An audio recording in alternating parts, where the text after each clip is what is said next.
Good afternoon, online students. Good afternoon, ma'am.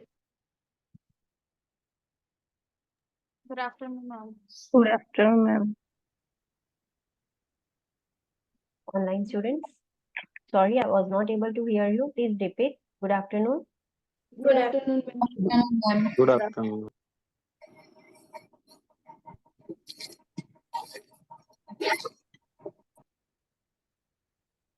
A minute.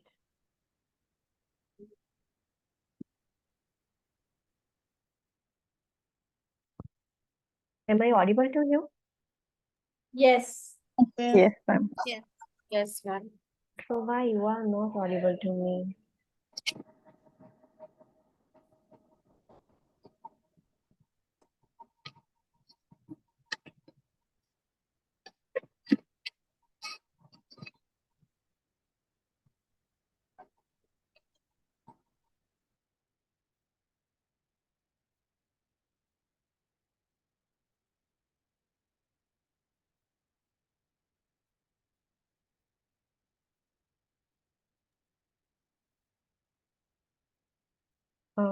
Hello, dear students. Please someone speak up. Yes, ma'am. Still, I'm not getting your voice. Just wait for 4 minutes. Okay.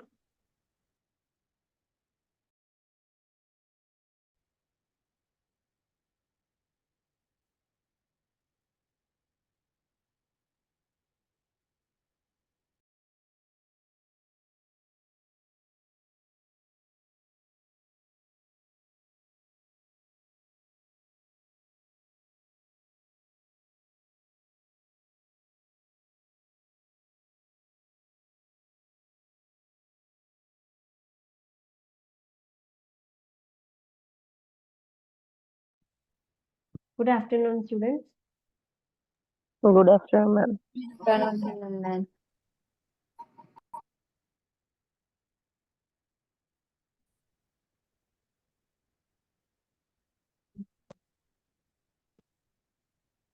Now, please someone speak up.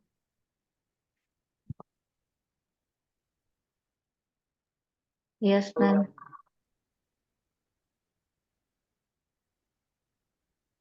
Okay. Yeah. All right. Yeah. Good afternoon. Good afternoon.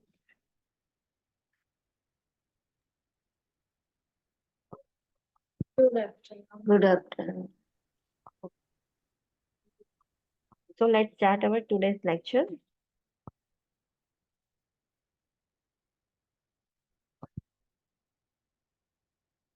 Before going on to a new topic, let's do a quick revision of previous batch.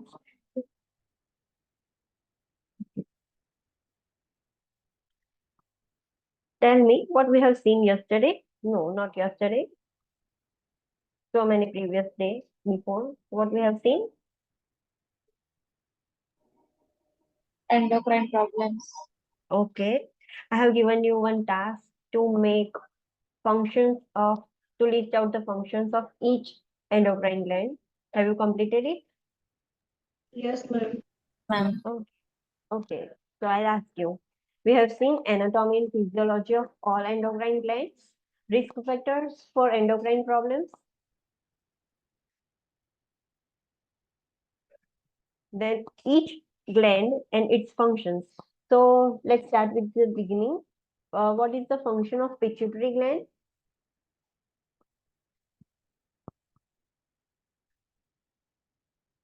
Pituitary gland નું શું function છે? Sexual development, then water absorption from kidney. No, the main function of pituitary gland is to control all other endocrine glands. Master gland. Yes, that is the main function of pituitary gland. A directly કોઈ organ પર affect નહીં કરે. They will stimulate the another endocrine gland to act on directly upon the organ. Okay, the main function of pituitary gland is to control all other endocrine glands. Next, what is the function of thyroid gland?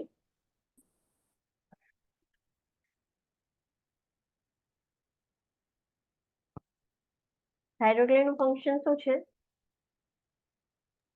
Energy metabolism and three Yes. hormone production, मतलब T3, T4 and calcitonin.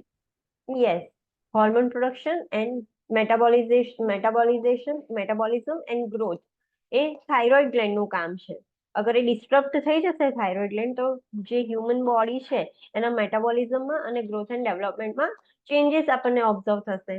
Next is parathyroid gland. What is the function of parathyroid gland? Regulate the calcium levels in the body. Yes, એ કેલ્શિયમના levels regulate કરે. અગર પેરાથાઇરોઇડ hormone increase થશે તો બ્લડની અંદર કેલ્શિયમનું level increase થશે. કેવી રીતે? તો પેરાથાઇરોઇડ હોર્મોન શું કરે, આપણા બોન્સમાંથી કેલ્શિયમ બધું વોશ ઓફ કરીને બ્લડમાં લાવે. તો પેરાથાઇરોઇડ હોર્મોન ઇન્ક્રીઝ થશે તો કેલ્શિયમનું લેવલ ઇન્ક્રીઝ થશે. પેરાથાઇરોઇડ હોર્મોન ડિક્રીઝ થશે તો કેલ્શિયમનું લેવલ ડિક્રીઝ થશે. એ કેલ્શિયમના એબ્ઝોર્પ્શન એન્ડ રીએબ્ઝોર્પ્શન પર વર્ક કરે છે અને એને બેલેન્સ કરે છે અને એમાં વર્ક કરે છે. Next is પેન્ક્રિયાસ. પેન્ક્રિયાસનું કામ શું છે? Insulin and glucagon production. Yes, insulin and glucagon પ્રોડક્શનથી બ્લડ ગ્લુકોઝ રેગ્યુલેટ કરે છે. Okay. Next is adrenal gland. Adrenal ગ્લેન્ડનું શું કામ છે? એક તો એના બે પાર્ટ છે, એડ્રિનલ કોર્ટેક્સ એન્ડ મેડ્યુલા. જે કોર્ટેક્સ છે ગ્લુકોકોર્ટિકોઇડ એન્ડ મિનરલોકોર્ટિકોઇડ પ્રોડક્શન કરે, જ્યારે Okay. જ્યારે મેડ્યુલા છે એપિનેફ્રિન, નોરેપિનેફ્રિન એન્ડ ડોપામાઇન રિલીઝ કરે. ઓકે, સો ગ્લુકોકોર્ટિકોઇડ્સનું ફંક્શન શું છે? કાર્બોહાઈડ્રેટ ને પ્રોટીનનું મેટાબોલિઝમ કરે એન્ડ ધેન જે ઇલેક્ટ્રોલાઇટ છે એનું બેલેન્સ બી ગ્લુકોકોર્ટિકોઇડ જ કરે. ઓકે, એન્ડ ગ્લુકોકોર્ટિકોઇડ્સ આપણા બ્લડ શુગર લેવલને બી ઇન્ક્રીઝ કરશે. તો ગ્લુકોકોઇડ ઇન્ક્રીઝ થશે બોડીની અંદર ગ્લુકોકોર્ટિકોઇડ્સ તો બ્લડ શુગર ઇન્ક્રીઝ થશે. ગ્લુકોકોર્ટિકોઇડ્સ ડિક્રીઝ થશે તો બ્લડ શુગર ડિક્રીઝ થશે. પછી ઓસ્ટિયોપોરોસિસ બી ગ્લુકોકોર્ટિકોઇડ્સથી જ થશે. અગર કોર્ટિકોઇડ્સ એક્સેસ અમાઉન્ટમાં થઈ જશે તો જે બોન્સ છે એ પોરસ થઈ જશે.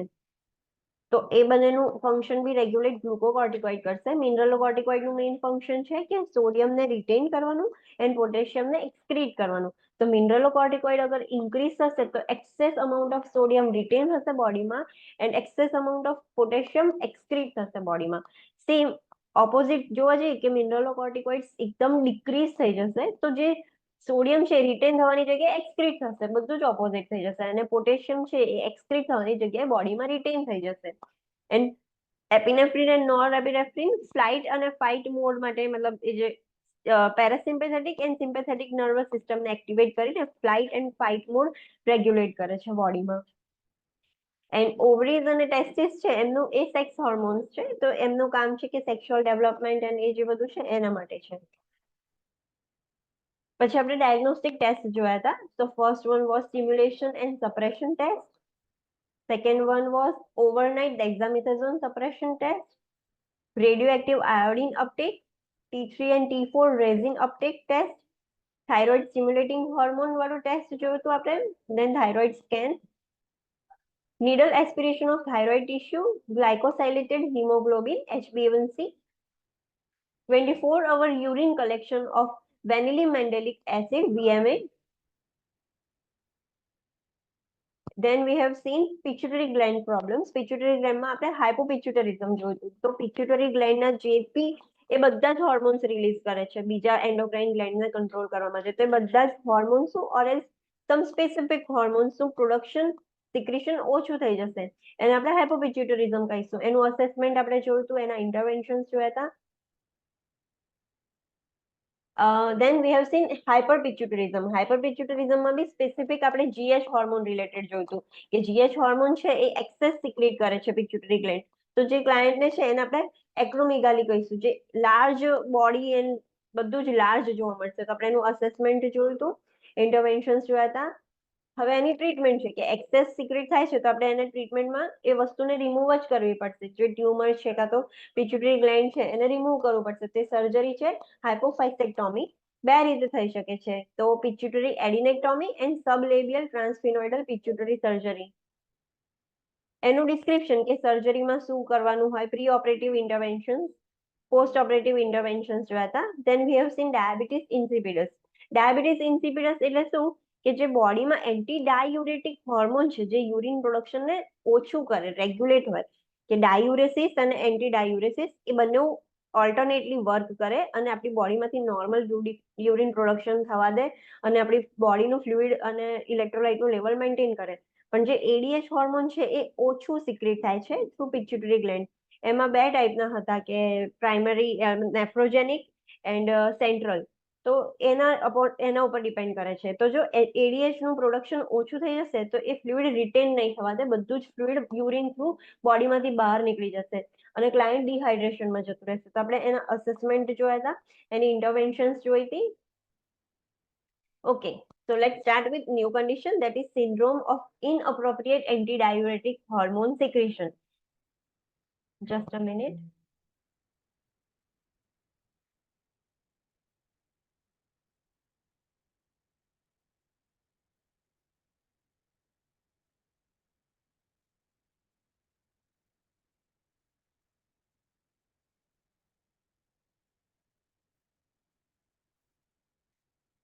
Okay, so let's start with syndrome of inappropriate antidiuretic hormone secretion, SIADH.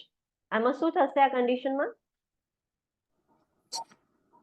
Water ટોક્સિસિટીના લીધે હાઇપોનાઇટ્રેમિયા.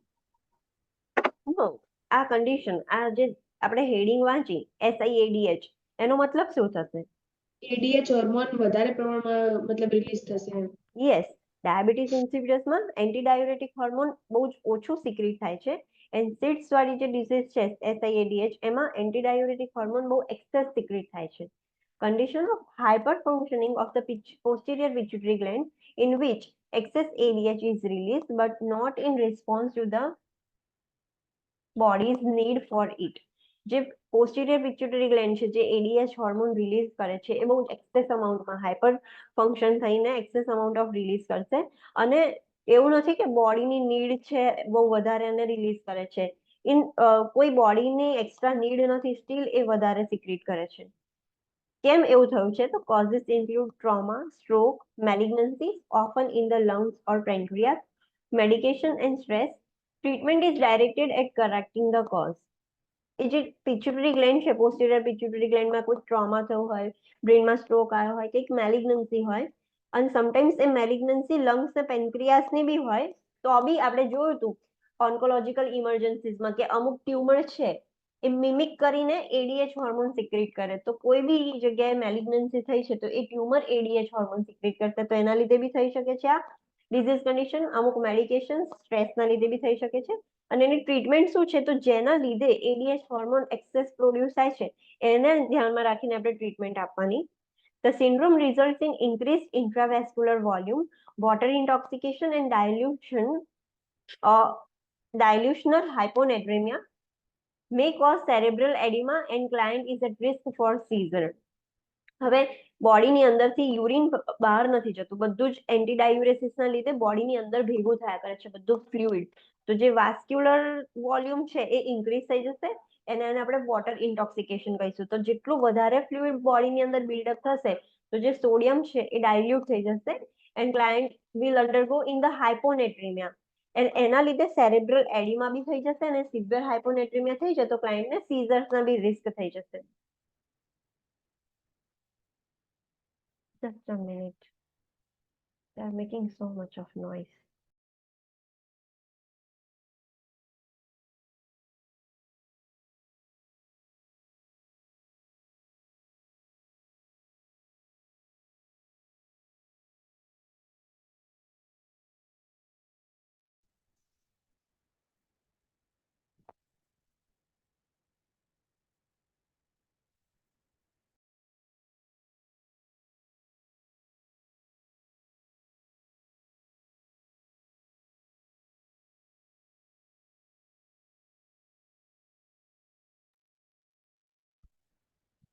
Sorry for the disturbance.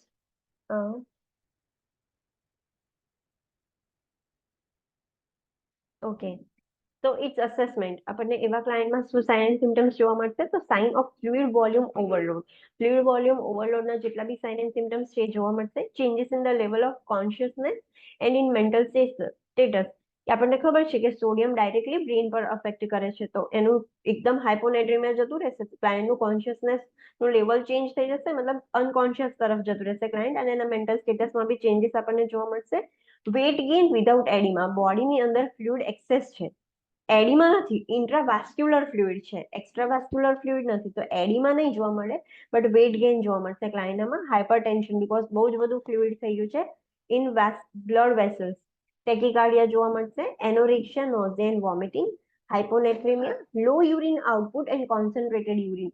Anti diuretic hormone છે એ યુરિન પ્રોડક્શન નહીં થવા દે અને બોડીની અંદર ફ્લુઇડ બિલ્ડ કરે છે, તો યુરિન આઉટપુટ ઓછું હશે, અને ઓછું યુરિન આઉટપુટ હશે તો જે યુરિન છે એકદમ કોન્સન્ટ્રેટેડ આવશે, તો કોન્સન્ટ્રેટેડ યુરિનના લીધે સ્પેસિફિક ગ્રેવિટી બી ઇન્ક્રીઝ થશે. તો આપણે ઇન્ટરવેન્શન શું કરવાના, એક્સ્ટ્રા છે તો આપણે શું કરી શકીએ, આપણે જોયું હતું ઓન્કોલોજીકલ ઇમરજન્સીસમાં આપણે આ કન્ડિશન જોઈ હતી, તો એમાં શું કર, એવી મેડિકેશન કે જેથી યુરિન આઉટપુટ વધે. પછી સોડિયમ ઓછું છે તો આપણે સોડિયમને બી વધારવાની ઇન્ટરવેન્શન્સ કરવાની છે. So monitor vital signs, cardiac and neurological status. પહેલા તો આપણે અસેસમેન્ટ કરીશું, તો પહેલા વાઇટલ સાઇન્સ ને બધું ચેક કરીશું. Provide a safe environment particularly for the client with changes in level of consciousness or mental status. જે લોકોનું કોન્શિયસનેસ લેવલ ઓલ્ટર થઈ ગયું છે કે મેન્ટલ સ્ટેટસ ઓલ્ટર થઈ ગયું છે, એમના માટે સેફ એન્વાયરમેન્ટ પ્રોવાઈડ કરવું પડશે, બીકોઝ એમને ફોલ ઇન્જરી થશે. Monitor for signs of increase intracranial pressure.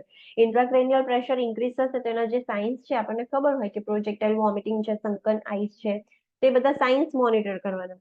Implement seizure precaution. Seizure precaution કયા કયા છે ખબર છે તમને? એ વસ્તુ મતલબ ભણી ગયા છો તમે લોકો? સીઝર પ્રિકોશન્સ, જેમ આપણે બ્લીડિંગ પ્રિકોશન્સ જોયા હતા, ન્યુટ્રોપેનિક પ્રિકોશન્સ જોયા હતા, એવી રીતે સીઝર પ્રિકોશન્સ છે.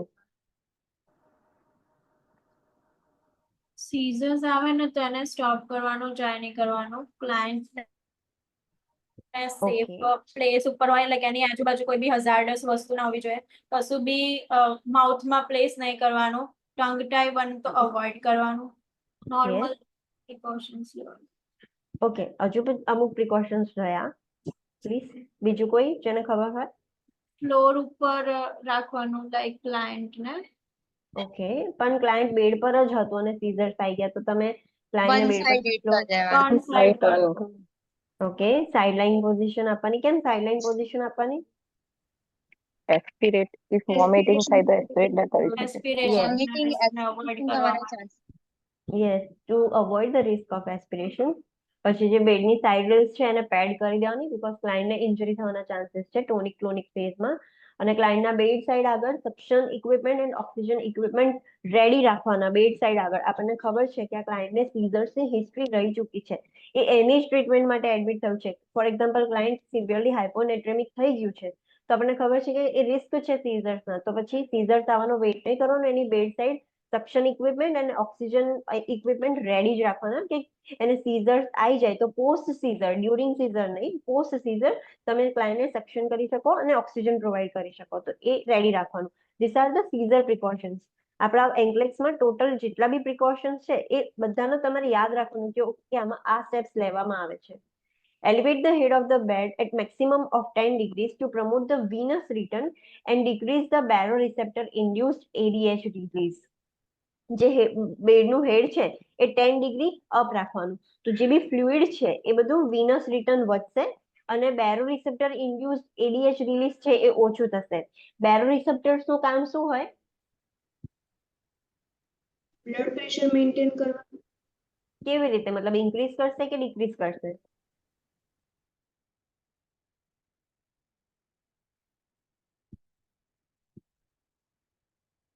બ્લડ પ્રેશર ઇન્ક્રીઝ કરશે કે ડિક્રીઝ કરશે?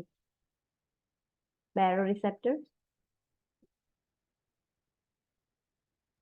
રેગ્યુલેટ કરે છે blood pressure, that is absolutely correct, but શું કરશે? ઇન્ક્રીઝ કરશે બેરોરિસેપ્ટર કે ડિક્રીઝ કરશે? ઇન્ક્રીઝ કરે પણ તમે પોઝિશન આપો તો એ ડિક્રીઝ થઈ જાય. નો, બેરોરિસેપ્ટરનું કામ છે કે જ્યારે ક્લાયન્ટનું બ્લડ પ્રેશર ઇન્ક્રીઝ થઈ જાય ત્યારે બેરોરિસેપ્ટર્સ એક્ટિવેટ થાય જે વેસલ્સની અંદર હોય અને બ્લડ પ્રેશરને રિડ્યુસ કરે. તો અગર આપણી બોડીની અંદર બ્લડ પ્રેશર ઓછું હશે તો આપણી બોડી આઈડેન્ટિફાઈ કરશે કે ઓકે આપણી બોડીમાં ફ્લુઇડ ઓછું છે તો અમારે ફ્લુઇડ વધારવાનું છે અને આપણી બોડીમાં એડીએચ સિક્રેટ થવાનું ચાલુ થઈ જશે જે ફ્લુઇડ વધારશે એન્ડ અલ્ટિમેટલી પછી બ્લડ પ્રેશર ઇન્ક્રીઝ થશે. તો અગર આ ક્લાયન્ટનામાં બેરો રિસેપ્ટરના લીધે જો બીપી ઇન્ક્રીઝ થઈ ગયું તો વધારે પ્રોબ્લેમ થશે. તો ક્લાયન્ટને આપણે 10 ડિગ્રી એલિવેટ કરીએ બેડ એટલે વિનસ રિટર્ન વધારે આવે તો વેસલ્સ પર ઓલરેડી પ્રેશર આવશે, વિનસ રિટર્ન વધારે આવશે તો વેસલ્સને એવું લાગશે કે ઓકે પ્રેશર ઓકે છે, આપણે ઓછું કરવાની જરૂર નથી, અત્યારે જે છે બરાબર છે. તો એના લીધે એડીએચ રિલીઝ ના થાય, એક્સ્ટ્રા એડીએચ રિલીઝ ના થાય, એડીએચ નું રિલીઝ આપણે ડિક્રીઝ કરી શકીએ બેરોરિસેપ્ટર ના લીધે. Monitor intake and output and opting daily weight, monitor fluid and electrolyte balance. Chronic SIADH may prompt restriction of fluid to 800 to 1000 ml per day. જ્યારે chronic SIADH માં convert થઈ જાય ક્લાયન્ટને બહુ જ સિવિયરલી ફ્લુઇડ બિલ્ડઅપ થઈ જશે બોડીમાં તો આપણે એને ફ્લુઇડને રેસ્ટ્રિક્ટ કરવું પડશે. આખા ડેમાં 800 to 1000 ml જ ફ્લુઇડ આપણે ક્લાયન્ટને આપવાનું. એ તમે IV ઓરલી ગમે તે લો, આનાથી વધારે ના અપાય. મોનિટર સીરમ એન્ડ યુરિન ઓસ્મોલાલિટી, એનાથી આપણને ખબર પડશે કે બ્લડમાં કેટલું મતલબ ડાયલ્યુટેડ છે, યુરિન કેટલું ડાયલ્યુટેડ છે કે કોન્સન્ટ્રેટેડ છે એ આપણને આઈડેન્ટિફાઈ થશે. Restrict fluid intake as prescribe. Administer IV fluids usually normal saline or hypertonic saline આપવાનું as prescribed. Monitor IV fluid carefully because the risk of fluid volume overload. IV fluids આપણે આપી શકીએ છીએ સોડિયમને increase કરવા માટે આપણે normally હાઇપરટોનિક solution આપીએ છીએ ઓર એલ્સ નોર્મલ સેલાઇન આપીએ કે જેમાં સોડિયમનું અમાઉન્ટ હોય. પણ જ્યારે તમે IV ફ્લુઇડ આપો ત્યારે તમારે મેક શ્યોર કરવાનું કે બોડીમાં ઓલરેડી ફ્લુઇડ વધારે છે તો તમે ફ્લુઇડ વોલ્યુમ ઓવરલોડ ના કરી દો. જે ક્લાયન્ટની નીડ છે એ જ ખાલી ફૂલફિલ થવી જોઈએ, ફ્લુઇડ વોલ્યુમ ઓવરલોડ ના થાય. Loop diuretics may be prescribed to promote diuresis but only if serum sodium is at least 125. Potassium replacement may be necessary if loop diuretics are used. Loop diuretics નું કામ શું છે? યુરિનનું મતલબ urine output વધારે. Urine output તો વધારશે પણ અલોંગ વિથ ધેટ કયા ઇલેક્ટ્રોલાઇટ્સ પર વર્ક કરશે? પોટેશિયમને એક્સક્રિએટ કરશે. સોડિયમ એન્ડ પોટેશિયમ બંનેને એક્સક્રીટ કરશે. લૂપ ડાયુરેટિક્સ સોડિયમ ને પોટેશિયમ બંનેને એક્સક્રીટ કરશે. હવે ક્લાયન્ટનું પોટેશિયમ સોડિયમ ઓલરેડી લો છે, તમે લૂપ ડાયુરેટિક્સ આપશો તો વધારે લો થઈ જશે. તો લૂપ ડાયુરેટિક્સ એની ટ્રીટમેન્ટ છે યુરિન પ્રોડક્શન માટેની, પણ તમારે ધ્યાન રાખવાનું કે સોડિયમ 125 થી ઓછું ના હોવું જોઈએ. મિનિમમ 125 કે 125 થી વધારે હોય તો જ તમે લૂપ ડાયુરેટિક્સ ક્લાયન્ટને આપી શકો, નહીં તો ઓછું હશે અને તમે લૂપ ડાયુરેટિક્સ આપશો તો વધારે ઓછું થઈ જશે. એટલે મિનિમમ 125 થી ઓછું હોય તો લૂપ ડાયુરેટિક્સ નહીં આપવાના, 125 એટલીસ્ટ હોય તો જ તમે આપી શકો. અને એનાથી પોટેશિયમ બી એક્સક્રીટ થઈ જશે તો આપણે પોટેશિયમ રિપ્લેસમેન્ટ કરવું પડે, ક્લાયન્ટને પોટેશિયમ બી આપવું પડે additionally. Vasopressin antagonist may be prescribed to decrease the renal response to ADH. Vasopressin એ એન્ટી ડાયુરેટિક હોર્મોન છે તો આપણે એના એન્ટાગોનિસ્ટ આપીશું. વાઝોપ્રેસિન એન્ટાગોનિસ્ટ જે વેપ્ટન, ટોલવેપ્ટન જે એવા ડ્રગ છે, PTAN વાળું એન્ડિંગ જે ડ્રગ છે એ બધા વાઝોપ્રેસિન એન્ટાગોનિસ્ટ છે. You can Google it. Next condition is આપણે હવે પિટ્યુટરી ગ્લેન્ડના પ્રોબ્લેમ્સ પતી ગયા. First was hyposecretion, second one was hyper secretion, એમાં બી સ્પેસિફિક હતું ગ્રોથ હોર્મોન જેને આપણે એક્રોમેગાલી કહીએ છીએ. થર્ડ આપણે જો ડાયાબિટીસ ઇન્સિપિડસ જેમાં એડીએચ નું સિક્રેશન એકદમ સિવિયરલી લો થઈ જાય છે. SIADH આપણે કન્ડિશન જોઈ જેમાં એડીએચ નું સિક્રેશન વધી જાય છે. પિટ્યુટરી ગ્લેન્ડના પ્રોબ્લેમ ખતમ થઈ ગયા. Now let's start with the adrenal gland problem. હવે એડ્રિનલ ગ્લેન્ડમાં બી એડ્રિનલ કોર્ટેક્સ ઇનસફિશિયન્સી એટલે જે એડ્રિનલ કોર્ટેક્સ છે કયા હોર્મોન્સ રિલીઝ કરતું હતું? ગ્લુકોકોર્ટિકોઇડ, મિનરલોકોર્ટિકોઇડ. યસ, ગ્લુકોકોર્ટિકોઇડ, મિનરલોકોર્ટિકોઇડ્સ એન્ડ એન્ડ્રોજન્સ એ ઇનસફિશિયન્ટ છે એટલે હવે ઓછું સિક્રેટ થાય છે. અને એ કન્ડિશનનું નામ શું છે? એડિસન્સ ડિઝીઝ. એડિસન્સ ડિઝીઝમાં જે એડ્રિનલ કોર્ટેક્સ છે એનું હોર્મોન સિક્રેશન ઓછું થઈ જાય છે.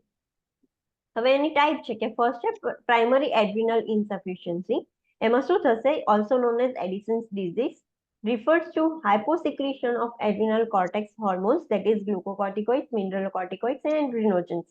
Autoimmune destruction is a common cause. Primary adrenal સફિશિયન્સીમાં શું થશે કે પ્રોબ્લેમ એડ્રિનલ ગ્લેન્ડનું જે કોર્ટેક્સ છે એડ્રિનલ ગ્લેન્ડમાં પ્રોબ્લેમ છે.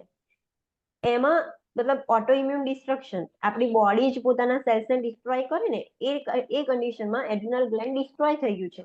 તો એડ્રિનલ ગ્લેન્ડ ડિસ્ટ્રોય થઈ ગયું છે તો એડ્રિનલ ગ્લેન્ડ્સમાંથી જે સિક્રેશન થવા જોઈએ હોર્મોન્સ એ નહીં થાય. તો એના લીધે એડિશન્સ ડિઝીઝ થાય છે. એડ્રિનલ ગ્લેન્ડના પ્રોબ્લેમ્સના લીધે એડિશન્સ ડિઝીઝ થશે. It requires lifelong replacement of glucocorticoids and possibly of mineralocorticoids. Please એમને કહો છો ને થોડુંક ધીમે બોલે. It requires lifelong replacement of glucocorticoids and possibly of mineralocorticoids if significant hyposecretion occurs. The condition is fatal if left untreated. જેવા આવા જે ક્લાયન્ટ છે કે જેમનું એડ્રિનલ ગ્લેન્ડ હવે પ્રોપર વર્ક નથી કરતું, જે હોર્મોન પ્રોડક્શન છે ઓછું થઈ ગયું છે, તેમને લાઈફ લોંગ જીવે ત્યાં સુધી જે ગ્લુકોકોર્ટિકોઇડ્સ અને મિનરલોકોર્ટિકોઇડ્સ છે એનું રિપ્લેસમેન્ટ બહારથી લેવું પડે એક્સટર્નલી. અને જો આપણે આને ટ્રીટ ના કરીએ, એવું ને એવું જ રહેવા દઈએ, તો એ ફેટલ છે. Patient can die. Secondary adrenal insufficiency, second type છે, is caused by hyposecretion of ACTH from the anterior pituitary gland.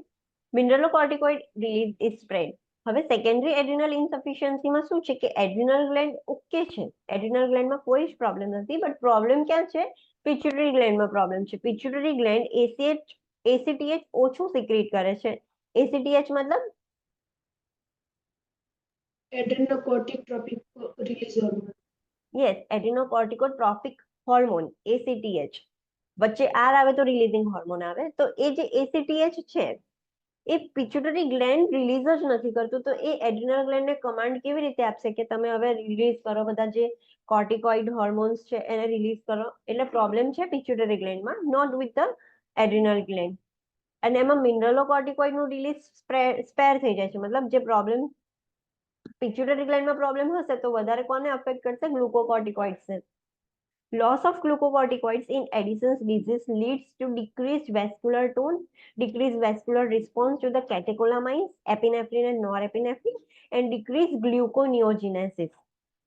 અગર બોડીની અંદર ગ્લુકોકોર્ટિકોઇડ્સ ઓછા થઈ જશે તો જે વેસ્ક્યુલર ટોન છે એ બી ઓછો થશે. જે કેટેકોલામાઇન્સ છે, જે મેડ્યુલા, એપિનેફ્રિન અને નોરએપિનેફ્રિન રિલીઝ કરે છે સિમ્પેથેટિક એન્ડ પેરાસિમ્પેથેટિક સિસ્ટમને એક્ટિવેટ કરવા, બોડી એને રિસ્પોન્સ નહીં કરે. તો જે વેસ્ક્યુલર રિસ્પોન્સ થવો જોઈએ એપિનેફ્રિન અને નોરએપિનેફ્રિનનો એ બી ઓછો થઈ જશે. અને ગ્લુકોનિયોજિનેસિસ એટલે નવું મતલબ જે ગ્લુકોઝ ફોર્મેશન થવું જોઈએ બોડીમાં, બોડીને એનર્જી માટે, એ બી નહીં થાય. In Addison's disease, loss of mineralocorticoid aldosterone leads to dehydration, hypotension, hyponatremia and hyperkalemia. અગર મિનરલોકોર્ટિકોઇડ્સ ઓછા થઈ જશે તો બોડીમાં ડિહાઇડ્રેશન જોવા મળશે, હાઇપોટેન્શન જોવા મળશે, હાઇપોનેટ્રેમિયા અને હાઇપરકેલેમિયા. કેમ એવું થશે? મિનરલોકોર્ટિકોઇડનું કામ શું હતું? સોડિયમને રિટેન કરવાનું અને પોટેશિયમને એક્સક્રીટ કરવાનું. હા, હવે મિનરલોકોર્ટિકોઇડ ઓછા થઈ ગયા છે તો સોડિયમ શું થશે? રિટેન થશે? ના, એ બોડીની બહાર જતું રહેશે તો બોડીની અંદર હાઇપોનેટ્રેમિયા થઈ જશે. અને પોટેશિયમને શું કરશે? એક્સક્રીટ નહીં કરે એટલે પોટેશિયમ બોડીમાં વધશે એટલે હાઇપરકેલેમિયા લેટ કરશે. હા, યસ, હાઇપરકેલેમિયા થશે. And sodium and water are best friend. તો જ્યાં જ્યાં સોડિયમ જશે એની સાથે સાથે વોટર બી જતું રહેશે તો બોડી હાઇપોટેન્શનમાં જતી રહેશે and client will be dehydrated. Understand? Yes, right. Yes. Okay. તો એનું અસેસમેન્ટ આપણે જોઈએ કે એડિસન્સ ડિઝીઝમાં શું થાય છે. તો client lethargic, fatigue and muscle weakness જોવા મળશે, જીઆઈ ડિસ્ટર્બન્સીસ જોવા મળશે, વેટ લોસ થઈ જશે ક્લાયન્ટને, મેન્સ્ટ્રુઅલ ચેન્જીસ જોવા મળશે. મેન્સ્ટ્રુઅલ ચેન્જીસમાં ડિક્રીઝ મેન્સ્ટ્રુઅલ ફ્લો જોવા મળશે બીકોઝ બોડીમાં જેટલું બધું કશું છે નહીં તો એવા ટાઈપના મેન્સ્ટ્રુઅલ ચેન્જીસ જોવા મળે.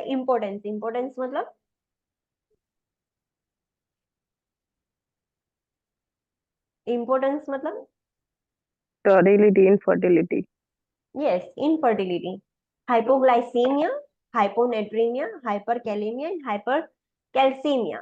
હવે એડિસન્સ ડિઝીઝ છે. ગ્લુકોકોર્ટિકોઇડ્સ મેં તમને કીધું હતું કે એનું ફંક્શન બીજું શું છે? ગ્લુકોઝના રિલેટેડ.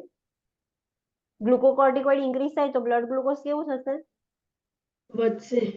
વધશે. તો આમાં ગ્લુકોકોર્ટિકોઇડ્સ કેવા થાય છે એડિસન્સ ડિઝીઝમાં? ઓછા હોય છે, ઓછા હોય. ઓછું હોય છે તો બ્લડ ગ્લુકોઝ લેવલ કેવું હોય? ડિક્રીઝ. ઓછું હોય તો ક્લાયન્ટને હાઇપોગ્લાયસેમિયા થઈ જશે. હાઇપોનેટ્રેમિયા અને હાઇપરકેલેમિયાનું તમને કોન્સેપ્ટ ખબર પડી ગઈ? યસ, કે કેમ એવું છે, બીકોઝ સોડિયમ રિટેન્શન ઓપોઝિટ થાય છે ને પોટેશિયમ એક્સક્રીશન બી ઓપોઝિટ થઈ જાય છે. હવે હાઇપર કેલ્શિયમિયા, મેં કીધું હતું કે ગ્લુકોકોર્ટિકોઇડ્સ નું કામ શું છે, ગ્લુકોકોર્ટિકોઇડ ઇન્ક્રીઝ થશે તો શું થશે? બીજું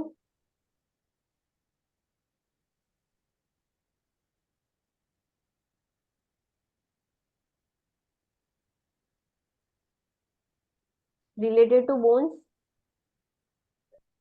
ઓસ્ટિયોપોરોસિસ. ઓસ્ટિયોપોરોસિસ થતું. તો ઓસ્ટિયોપોરોસિસમાં શું થશે કે કેલ્શિયમના લેવલ કેલ્શિયમ ઓછું છે એટલે ઓસ્ટિયોપોરોસિસ થાય છે. બોન્સ બધી વોશ ઓફ થઈને કેલ્શિયમ બહાર આવે છે. તો જ્યારે એ ઓછું થઈ જાય ત્યારે કેલ્શિયમ ઇન્ક્રીઝ થઈ જાય બોડીમાં અને પછી એ બોન્સમાં જઈ શકે છે પાછું. તો આમાં ઓપોઝિટ થશે કે હાઇપર કેલ્શિયમિયા થશે. તો તમારે એવી રીતે યાદ રાખવાનું કે ગ્લુકોઝ અને સોડિયમ ઓછું થાય, પોટેશિયમ અને કેલ્શિયમ ઇન્ક્રીઝ થશે. ક્લાયન્ટને હાઇપોટેન્શન જોવા મળશે and hyper pigmentation of skin, એટલે કે બ્રોન્ઝ કલરની સ્કિન થઈ જશે, બ્રાઉન કલરની થઈ જશે વિથ પ્રાઇમરી ડિઝીઝ. ઇન્ટરવેન્શન્સ આપણે શું કરીશું એડિસન્સ ડિઝીઝમાં? તો monitor vital signs, particularly for hypotension, for weight loss and intake output આપણે મોનિટર કરવાનું. મોનિટર WBC count, blood glucose and potassium, sodium and calcium level. કેમ WBC કાઉન્ટ આપણે ચેક કરવાનું? WBC માં શું ચેન્જીસ જોવા મળશે?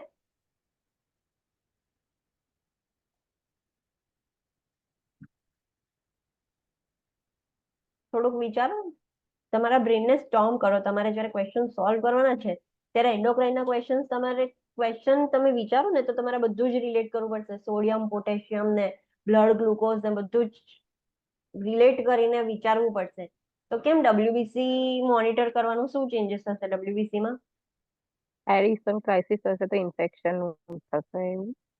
ઓકે, એડિશન ક્રાઇસિસમાં બ્લડ ગ્લુકોઝ આપણે મોનિટર કરીએ છીએ, હાઇપોગ્લાયસેમિયા થઈ જાય છે તો એનું આપણે ફંક્શન છે બુકમાં ટેબલના અંદર આપ્યું છે કે એ આપણે બોડીની ઇમ્યુનિટી પર બી વર્ક કરે છે ઇન્ફેક્શન ટ્રીટ કરવા માટે. તમે નોટ્સ બનાવી હોય તો લખ્યું હશે. તો એ વસ્તુ ઓછી થઈ ગઈ છે. તો WBC ઇન્ક્રીઝ થશે જ્યારે બોડીમાં ઇન્ફેક્શન થશે ત્યારે WBC ઇન્ક્રીઝ થઈ જશે. તો આપણે એના પરથી બી મોનિટર કરવાનું કે ક્લાયન્ટને ઇન્ફેક્શન છે કે નહીં. એટલા માટે WBC કાઉન્ટ બી મોનિટર કરવાના, blood glucose, potassium, sodium, calcium આ બધું જ મોનિટર કરવાનું. Administer glucocorticoid and mineralocorticoid medication as prescribe આપણે એડિશનલી એડમિનિસ્ટર કરવી પડતી હશે બીકોઝ ક્લાયન્ટની બોડી નથી એટલી કેપેબલ કે પ્રોડ્યુસ કરી શકે. Observe for Addisonian crisis caused by stress, infection, trauma or surgery. Addison's disease આપણે ટ્રીટ નહીં કરીએ તો એડિસોનિયન ક્રાઇસિસ થઈ જશે એટલે એનું વર્સ્ટ સ્ટેજમાં એ કન્વર્ટ થઈ જશે. તો આપણે એ ધ્યાન રાખવાનું કે ક્લાયન્ટ એડિસોનિયન ક્રાઇસિસમાં તો નથી જતું રહ્યું ને. જ્યારે સ્ટ્રેસ હોય ને બોડીમાં, કોઈ બી પર્સન, નોર્મલ પર્સન, આપણે જ્યારે મતલબ આપણી બોડી જ્યારે ઈલ થઈ જાય, આપણી કોઈ સર્જરી હોય, in short A during that time આપણી બોડી સ્ટ્રેસમાં હોય, એને વર્ક વધારે કરવું પડે ટુ હીલ ધ બોડી. બોડીને હીલ કરવા માટે બોડી પર સ્ટ્રેસ પડે. તો જ્યારે સ્ટ્રેસમાં હોય બોડી ત્યારે બોડીની અંદર નેચરલી જ ગ્લુકોકોર્ટિકોઇડ્સ, મિનરલોકોર્ટિકોઇડ્સ ઓછા રિલીઝ થશે. તો અગર કોઈ ક્લાયન્ટ સ્ટ્રેસમાં હશે તો ઓલરેડી એને એડિશન્સ ડિઝીઝ છે ને એમાં બી વધારે ઓછું રિલીઝ થશે. રિલીઝ તો એકદમ નેગ્લિજિબલ થાય છે ને એમાં બી ઓછું. તો ક્લાયન્ટ એડિશન ક્રાઇસિસમાં જતું રહેશે. ક્લાયન્ટને ઇન્ફેક્શન હશે તો બી હોર્મોન્સ ઓછા રિલીઝ થશે. ટ્રોમા, સર્જરી કશું બી હોય તો ક્લાયન્ટને જે ગ્લુકોકોર્ટિકોઇડ્સ, મિનરલોકોર્ટિકોઇડ્સ છે એ ઓછું રિલીઝ થશે. એ હેલ્ધી પર્સનમાં બી ઓછું થાય પણ આપણું બોડી એટલું બધું સિવિયરલી ઓછું નથી કે એને કમ્બેટ ના કરી શકે. પણ આવા જે એડિશન્સ ડિઝીઝ વાળા ક્લાયન્ટ હોય અગર એમનામાં ઓછું રિલીઝ થશે તો એમને એડિસોનિયન ક્રાઇસિસ થઈ જશે. તો આપણે ઓબ્ઝર્વ કરવાનું, મોનિટર કરવાનું, ક્લાયન્ટને એજ્યુકેશન આપવાનું. શું એજ્યુકેશન આપવાનું? તો need for lifelong glucocorticoid replacement and possibly lifelong mineralocoid replacement. ક્લાયન્ટને સમજાવવાનું કે તમે જીવો ત્યાં સુધી તમારે ગ્લુકોકોર્ટિકોઇડ એન્ડ મિનરલોકોર્ટિકોઇડ રિપ્લેસમેન્ટ લેવું પડશે. Corticosteroid replacement will need to be increased during times of stress. ક્લાયન્ટને સમજાવવાનું કે જ્યારે તમે સ્ટ્રેસમાં હો, કેવું સ્ટ્રેસ? તો તમે મતલબ ઇમોશનલી બી સ્ટ્રેસ લેતા હો ત્યારે, તમે બીમાર હોવ, તમારી કોઈ સર્જરી હોય, તમને કશું વાગ્યું હોય, ગમે ત્યારે તમારી બોડી સ્ટ્રેસમાં હોય ત્યારે એ જે રિપ્લેસમેન્ટ તમે લો છો એનો ડોઝ વધારવાનો બીકોઝ બોડીની રિક્વાયરમેન્ટ વધી જશે. Avoid individuals with infection. કોઈ એવા ક્લાયન્ટ છે કે જેમની ઇન્ફેક્શન છે તો એમના સાઈડ એમની જોડે નહીં જવાનું, બીકોઝ તમારી બોડી અત્યારે ઇન્ફેક્શનને ફાઇટ કરી શકે એવી કન્ડિશનમાં નથી, તમારી ઇમ્યુનિટી ડાઉન છે, તો એવા ક્લાયન્ટ્સને અવોઇડ કરવાનું. Avoid strenuous exercise and stressful situations. એવી કોઈ સ્ટ્રેનસ અને સ્ટ્રેસફુલ સિચ્યુએશન છે એમાં એક્ટિવેટ નહીં કરવાનું, પાર્ટિસિપેટ નહીં કરવાનું, અવોઇડ કરવાનું. Avoid over-the-counter medication. Diet should be high in protein and carbohydrates. Client taking glucocorticoids should be prescribed calcium and vitamin D3 supplements to maintain the normal level and to protect against corticosteroid-induced osteoporosis. આપણે ખબર છે કે કોર્ટિકોસ્ટેરોઇડ increase થાય તો osteoporosis થાય. હવે કોર્ટિકોસ્ટેરોઇડ્સ ઓછા છે અને આપણે ક્લાયન્ટને બહારથી કોર્ટિકોસ્ટેરોઇડ આપીએ છીએ તો ચાન્સીસ છે કે ઓવર કન્ઝપ્શન થઈ જાય તો એને ઓસ્ટિયોપોરોસિસ થઈ જશે. એની બોડીમાં ઓછા છે, એ ક્લાયન્ટ બહારથી લે છે ઇન્ક્રીઝ કરવા માટે, અને વધારે ઇન્ક્રીઝ થઈ જશે તો બોનમાં ઓસ્ટિયોપોરોસિસ થઈ જશે. તો ઓસ્ટિયોપોરોસિસ પ્રિવેન્ટ કરવા માટે આપણે ક્લાયન્ટને કહેવાનું કે કેલ્શિયમ અને વિટામિન ડી બી જોડે જોડે લેતું રહે ક્લાયન્ટ, એટલે ઓસ્ટિયોપોરોસિસ ના થાય. Some clients taking mineralocorticoids may be prescribed a diet high in sodium. આપણને ખબર છે કે મિનરલોકોર્ટિકોઇડ્સ સોડિયમને રિટેન કરશે અને પોટેશિયમને એક્સક્રીટ કરશે.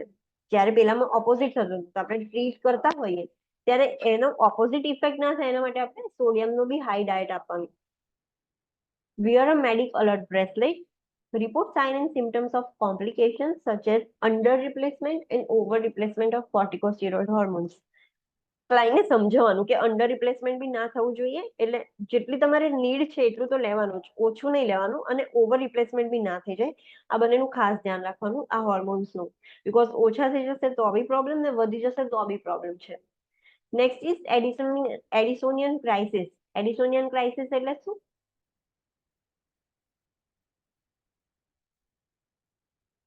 એડિસોનિયન ક્રાઇસિસ મીન્સ વર્સન થઈ જશે કન્ડિશન. કન્ડિશન છે. યસ, એડિસન્સ ડિઝીઝ સિવિયર મતલબ ફેઝમાં જતી રહેશે ત્યારે એને એડિસોનિયન ક્રાઇસિસ કહેવાય. It is a life-threatening disorder caused by an acute adrenal insufficiency precipitated by stress, infection, trauma, surgery, or abrupt withdrawal of exogenous corticosteroid use. સ્ટ્રેસના લીધે, ઇન્ફેક્શનના લીધે, ટ્રોમા, સર્જરી એના લીધે તો થાય છે જ, પણ સમટાઈમ્સ જ્યારે ક્લાયન્ટ કોર્ટિકોસ્ટેરોઇડ યુઝ પર હોય, બહારથી એક્સટર્નલી એ લેતું હોય એક્ઝોજીનસ, અને વિડ્રો કરી દે એબ્રપ્ટલી, એટલે એકદમ જ સ્ટોપ કરી દે સડનલી, તો એની બોડી એડિસોનિયન ક્રાઇસિસમાં જતી રહે. And it causes hyponatraemia, hyperkalaemia, hypoglycaemia and hypovolaemic shock. હાઇપોટેન્શનમાંથી હાઇપોવોલેમિક શોકમાં જશે. સેમ સિમ્ટમ્સ બટ થોડાક વર્સ થઈ જશે, સિવિયર ફોર્મમાં જતા રહે. અસેસમેન્ટમાં આપણે શું જોઈ શકીશું? તો હેડેક થશે, severe abdominal, leg and lower back pain, generalise weakness, ઇરિટેબિલિટી and confusion, severe હાઇપોટેન્શન, એના લીધે હાઇપોવોલેમિક શોક થઈ જશે. And interventions are prepared to administer high dose hydrocortisone replacement intravenously as prescribed. હવે એને હાઈ ડોઝના હાઇડ્રોકોર્ટિઝોન ઇન્જેક્શન આપવા પડશે, જે ગ્લુકોકોર્ટિકોઇડ છે, તો એને આઈવી થ્રુ જ આપવા પડશે. હવે ઓરલી ચાલશે નહીં. Administer IV fluid as prescribed to redress the fluid and restore electrolyte balance.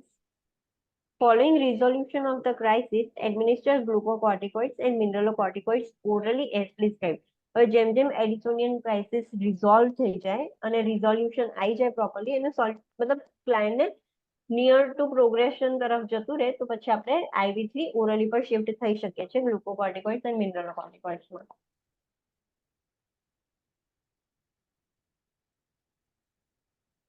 Monitor vital signs, particularly blood pressure, because client ને severe hypertension થઈ જશે. Monitor, આ વાક્યજનો અને અવાજ બહુ આવે છે. Monitor neurologic status, noting irritability and confusion, because severe hyponatremia હશે તો neurological status આપણે monitor કરવું પડશે. Monitor intake and output. Monitor laboratory values, particularly sodium, potassium, and blood glucose and calcium also. Protect the clients from infection, because એનું immunity હવે બહુ વધારે down થઈ જશે. Maintain bed rest and provide a quiet environment. Clients taking exogenous corticosteroids must establish a plan with their PHCPs or endocrinologist for increasing their corticosteroids during the time of stress.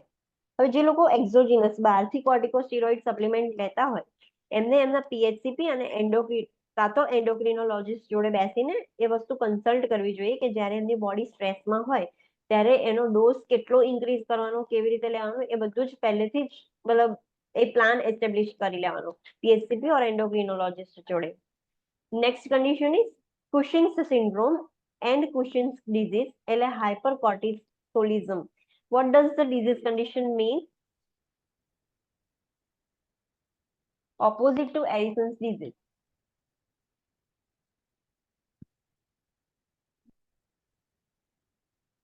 Addison's disease નું opposite છે તો આમાં શું થશે problem? Hyper secretion થશે glucocorticoid and mineralocorticoid. Yes, જે adrenal hormones છે એનું હાઇપર સિક્રેશન થશે. એને આપણે Cushing syndrome and Cushing disease કહીએ છીએ. હવે Cushing syndrome and Cushing disease both are different things.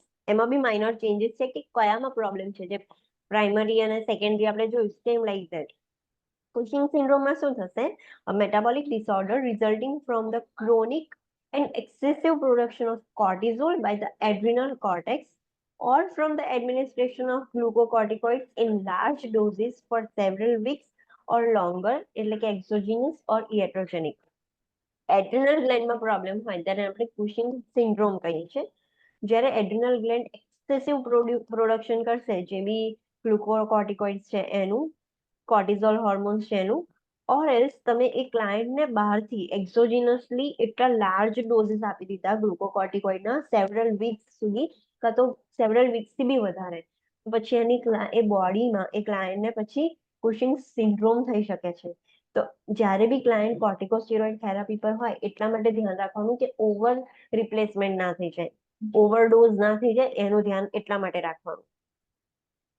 ACTH secreting tumors, most often of the lungs, pancreas or GI, can cause the Cushing syndrome. આપણે જેમ જોયું હતું કે અમુક ટ્યુમર્સ ADH હોર્મોન રિલીઝ કરતી હતી, એવી રીતે જ અમુક ટ્યુમર્સ છે જે લંગ્સ, પેન્ક્રિયાઝ અને જીઆઈ સિસ્ટમમાં જોવા મળે છે, એ ટ્યુમર્સ શું કરશે કે ACTH રિલીઝ કરશે અને એ ACTH સેમ ACTH ના જેવું જ મિમિક કરશે અને એડ્રિનલ ગ્લેન્ડને સિગ્નલ્સ આપશે કે હજુ સિક્રેટ કરો કોર્ટિઝોલ હોર્મોન, અને એમ કરી એક્સેસિવ સિક્રેશન થશે.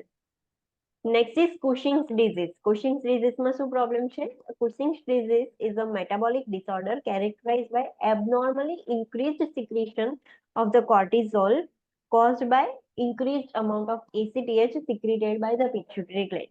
હવે આમાં પ્રોબ્લેમ ક્યાં છે? પિચ્યુટરી ગ્લેન્ડનો પ્રોબ્લેમ છે, એનો વાંક છે. Pituitary gland excessive amount of ACTH secret કરે છે એન્ડ એના લીધે ઇનડાયરેક્ટલી પછી એડ્રિનલ ગ્લેન્ડને કોર્ટિઝોલ જે હોર્મોન્સ છે એ એક્સ્ટ્રા સિક્રેટ કરવા પડે છે અને એના લીધે ઇન્ટરનલ ફેક્ટર્સના લીધે બોડીમાં કોર્ટિકોસ્ટેરોઇડનું લેવલ, ગ્લુકોકોર્ટિકોઇડ્સનું એનું લેવલ ઇન્ક્રીઝ થાય છે. અન્ડરસ્ટેન્ડ કે ડિઝીઝમાં કોનો પ્રોબ્લેમ છે? ડિઝીઝમાં problem with pituitary gland and સિન્ડ્રોમ્સમાં the problem with adrenal gland or તમે બહારથી આપો છો એ. એનું assessment. Students, you are getting disturbed. તમને એક્સ્ટ્રા નોઇઝ આવે છે કે are you okay with this? નહીં આવતો madam. Okay. Cushing's disease and Cushing's syndrome. Generalized muscle wasting and weakness જોવા મળશે. Moon face or buffalo hump. Truncal obesity with thin extremities. Supraclavicular fat pads, weight gain. આ same આવું જ દેખાશે client. Hirsutism, એમાં મેસ્ક્યુલાઇન characteristics આખા body પર મેલ્સની જેમ હેર્સ થઈ જશે ફિમેલ્સમાં. Hyperglycemia, hypernatremia, hypokalemia, and hypocalcemia. Say opposite to the Addison's disease. Glucocorticoids નું કામ શું છે? ગ્લુકોઝ લેવલનું ઇન્ક્રીઝ કરવું. તો જેટલા ગ્લુકોકોર્ટિકોઇડ્સ ઇન્ક્રીઝ થશે એટલું ગ્લુકોઝ લેવલ ઇન્ક્રીઝ થશે. એનું કામ છે. મિનરલોકોર્ટિકોઇડ્સ નું કામ શું છે? કે sodium retention and potassium excretion. તો સોડિયમ બોડીમાં વધારે રિટેન થશે તો શું થઈ જશે? હાઇપરનેટ્રેમિયા. પોટેશિયમ બહુ વધારે એક્સક્રીટ થઈ જશે તો હાઇપોકેલેમિયા થઈ જશે એન્ડ હાઇપોકેલ્સેમિયા. હાઇપોટેન્શન થશે ક્લાયન્ટને. Fragile skin that bruises easily, reddish purple stria on the abdomen and upper thigh. જે સ્કિન છે એકદમ ફ્રજાઇલ થઈ જશે અને એમાં ઇઝીલી બ્રુસીસ જોવા મળે છે અને એની જે સ્કિન્સ છે મતલબ અપર થાઈની એબડોમનની એન પર જે પ્રેગ્નન્સી વખતે કેવા સ્ટ્રાયા જોવા મળે પણ આમાં રેડિશ પર્પલ કલરના સ્ટ્રાયા જોવા મળે. Interventions monitor vital signs, particularly blood pressure, monitor intake and output and weight, monitor laboratory values, particularly WBC, serum glucose, sodium, potassium and calcium levels. આ બધું જ મોનિટર કરવાનું. Prepare the client for radiation as prescribed if the condition results from the pituitary adenoma. જે tumour છે એના લીધે જો ક્લાયન્ટને થતું હોય, જે પિચ્યુટરી ગ્લેન્ડ પર એડિનોમા મતલબ જે ટ્યુમર છે એના લીધે એસીટીએચ વધારે સિક્રેટ થતો હોય એના લીધે એડ્રિનલ ગ્લેન્ડને વધારે ઓર્ડર્સ મળતા હોય સિક્રેટ કરવા માટે તો રેડિયેશન થેરાપી આલવાની or else administer chemotherapeutic agents as prescribed for inoperable adrenal tumors. એવી જે ટ્યુમર્સ છે જેને આપણે ઓપરેટ નથી કરી શકતા તો એવા ક્લાયન્ટને chemotherapeutic agents આપવાના. Prepare the client for the removal of pituitary tumor. જો પિચ્યુટરી ગ્લેન્ડમાં ટ્યુમર હોય એટલે કે કુશિંગ્સ ડિઝીઝ હોય ત્યારે કઈ સર્જરીથી આપણે પિચ્યુટરી ટ્યુમર રિમૂવ કરી શકીએ છીએ તો હાઇપોફાઇસેક્ટોમી, સબલેબિયલ ટ્રાન્સફિનોઇડલ એડિનેક્ટોમી. If condition results from the increased pituitary secretion of ACTH, એના લીધે થયું હોય તો આપણે ટ્યુમર રિમૂવ કરવું પડે પિચ્યુટરીની. Prepare the client for adrenalectomy if the condition results from adrenal adenoma. Glucocorticoid replacement may be required following adrenalectomy. હવે ક્લાયન્ટને pituitary ગ્લેન્ડમાં કોઈ પ્રોબ્લેમ નથી, એડ્રિનલ ગ્લેન્ડમાં પ્રોબ્લેમ છે ને એડ્રિનલ ગ્લેન્ડ પર ટ્યુમર થઈ ગઈ છે ને એના લીધે એ હાઇપર સિક્રેશન કરે છે તો પછી એડ્રિનલેક્ટોમી કરવી પડે.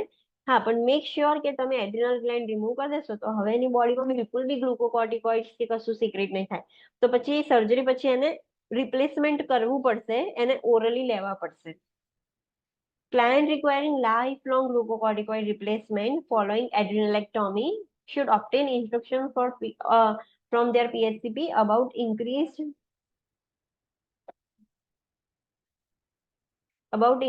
their glucocorticoids during time of stress.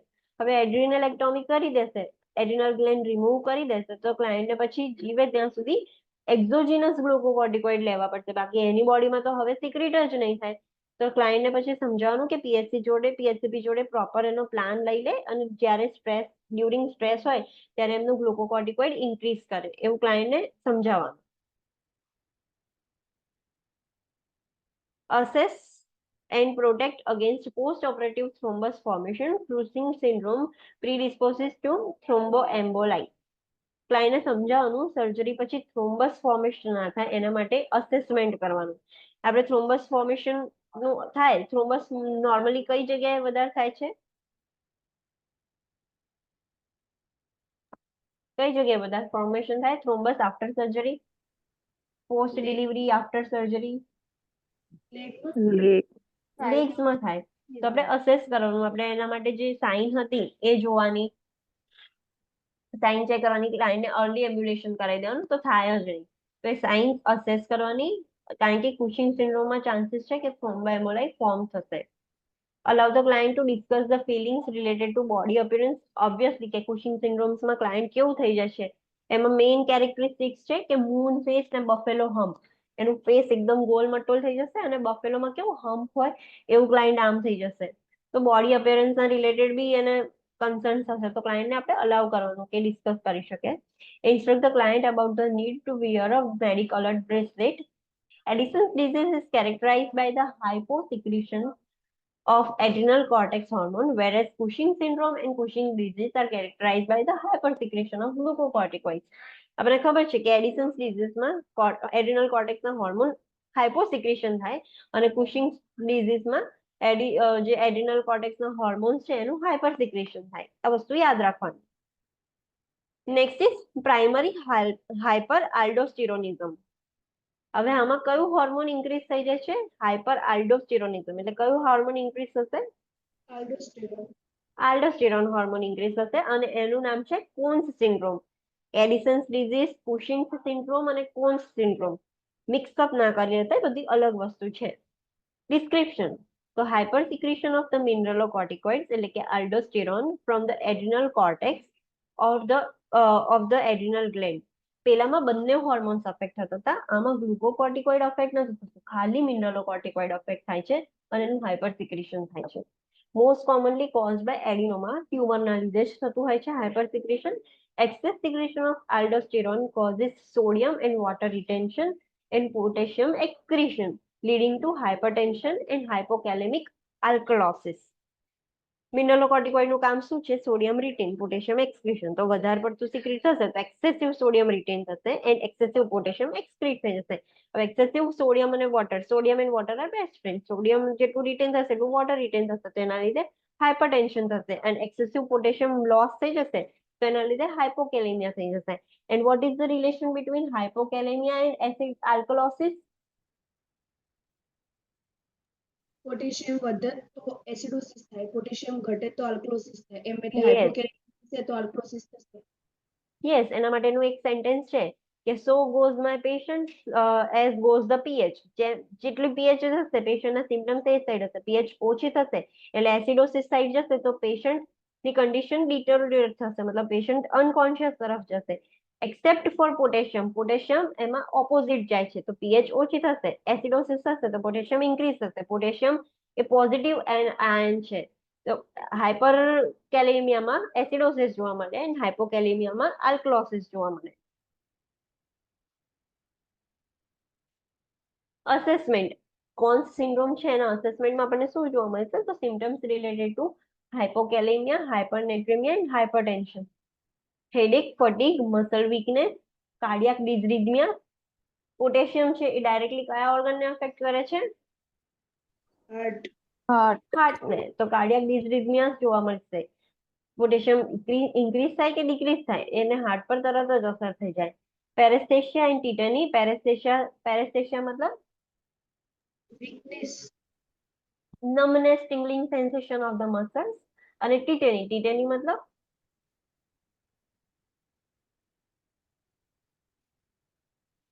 Over active muscles. જે ટીટેની થઈ જાય ક્લાયન્ટના મસલ્સ એકદમ ટ્વીચ થઈ જાય. વિઝ્યુઅલ ચેન્જીસ જોવા મળશે ક્લાયન્ટનામાં. ગ્લુકોઝ ઇન્ટોલરન્સ, ગ્લુકોઝ ઇન્ટોલરન્સ મતલબ ગ્લુકોઝ એક્સેસિવ હશે બોડી. યસ, બોડી એને રિસ્પોન્ડ નથી કરતી, એ જે ગ્લુકોઝનું મેટાબોલિઝેશન થવું જોઈએ એ નથી થતું, ક્લાયન્ટ ગ્લુકોઝ ઇન્ટોલરન્ટ થઈ ગયું છે. Elevated serum aldosterone levels be elevate થશે. ઇન્ટરવેન્શન્સ આપણે શું જોઈશું એને? Monitor vital signs, particularly blood pressure, because blood pressure increase થશે. Monitor potassium and sodium levels, monitor intake output and urine for specific gravity. Intake output અને urine બધું જ check કરવાનું. Monitor for hyperkalemia, particularly for client with impaired renal function or excessive potassium intake, because potassium retaining diuretics and aldosterone antagonists may be prescribed to promote the fluid balance and control hypertension. હવે આ client છે એનામાં શું થાય છે કે sodium ભરાઈ રહે છે અને પોટેશિયમ એક્સક્રીટ થઈ જાય છે, તો બોડીમાં ફ્લુઇડ તો બિલ્ડઅપ થવાનું જ છે સોડિયમ અને વોટરના લીધે, તો આપણે એમને ડાયુરેટિક્સ આલવા પડે. પણ કેવા ડાયુરેટિક્સ? પોટેશિયમ સ્પેરિંગ. પોટેશિયમ ઓલરેડી લોસ થઈ ગયું છે, તમે નોર્મલ ડાયુરેટિક્સ આપશો જસ્ટ લાઈક લૂપ ડાયુરેટિક્સ એન્ડ થિયાઝાઇડ ડાયુરેટિક્સ, તો સોડિયમની સાથે સાથે જેટલું બોડીમાં પોટેશિયમ છે એ બી લોસ થઈ જશે, તો ક્લાયન્ટને તરત જ કાર્ડિયાક અરેસ્ટમાં જતું રહેશે ડિઝરીથમિયાસ થઈને. તો આપણે પોટેશિયમ સ્પેરિંગ ડાયુરેટિક્સ આલવાના. કયા પોટેશિયમ સ્પેરિંગ ડાયુરેટિક્સ છે? Give me one example. Spironolactone, spironolactone, જેમાં ONE આવે લાસ્ટમાં, એ બધા પોટેશિયમ સ્પેરિંગ ડાયુરેટિક્સ છે, તો ક્લાયન્ટને એવા ડાયુરેટિક્સ આલવાના. પણ મેક શ્યોર કે જ્યારે તમે આવા ડાયુરેટિક્સ આપો છો પોટેશિયમ સ્પેરિંગ, તો સોડિયમ તો લોસ થતું રહેશે પણ પછી બોડીમાં પોટેશિયમ ઇન્ક્રીઝ ના થઈ જાય, એ ખાસ ધ્યાન રાખવાનું. અને તમે પોટેશિયમ ઓછું છે એટલે તમે ડાયટ બી ઇન્ટેક બી કરાવશો ક્લાયન્ટને, આઈવી થ્રુ બી કરાવશો, ઓરલી બી કરાવશો, એની સિરપ બી આપશો, તો હાઇપર કેલેમિયા ના થઈ જાય એ ખાસ ધ્યાન રાખવાનું. તમે એને ટ્રીટ કરતા કરતા બીજી પ્રોબ્લેમ ના અરાઇઝ થઈ જાય.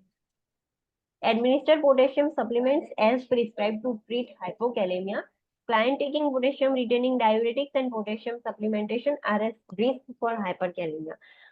ક્લાયન્ટને આપણે મટાડવા માટે, સોડિયમને એક્સક્રીટ કરવા માટે, વોટરને એક્સક્રીટ કરવા માટે આપણે પોટેશિયમ સ્પેરિંગ ડાયુરેટિક્સ આપ્યા, પોટેશિયમ સપ્લિમેન્ટ્સ આપ્યા, અને પાછું તમે ઓરલી આપો છો તો ધ્યાન રાખવાનું કે હાઇપરકેલેમિયા ના થઈ જાય. Prepare the client for adrenalectomy. હવે ક્લાયન્ટનું જે ક્લાયન્ટનું જે એડ્રિનલ ગ્લેન્ડ છે એ પ્રોપરલી વર્ક નથી કરતું, હાઇપર સિક્રેશન કરે છે, તો આપણે એનો એક જ રસ્તો છે કે એ ગ્લેન્ડ જ રિમૂવ કરવું પડે. Maintain sodium restriction if prescribed pre ઓપરેટિવલી.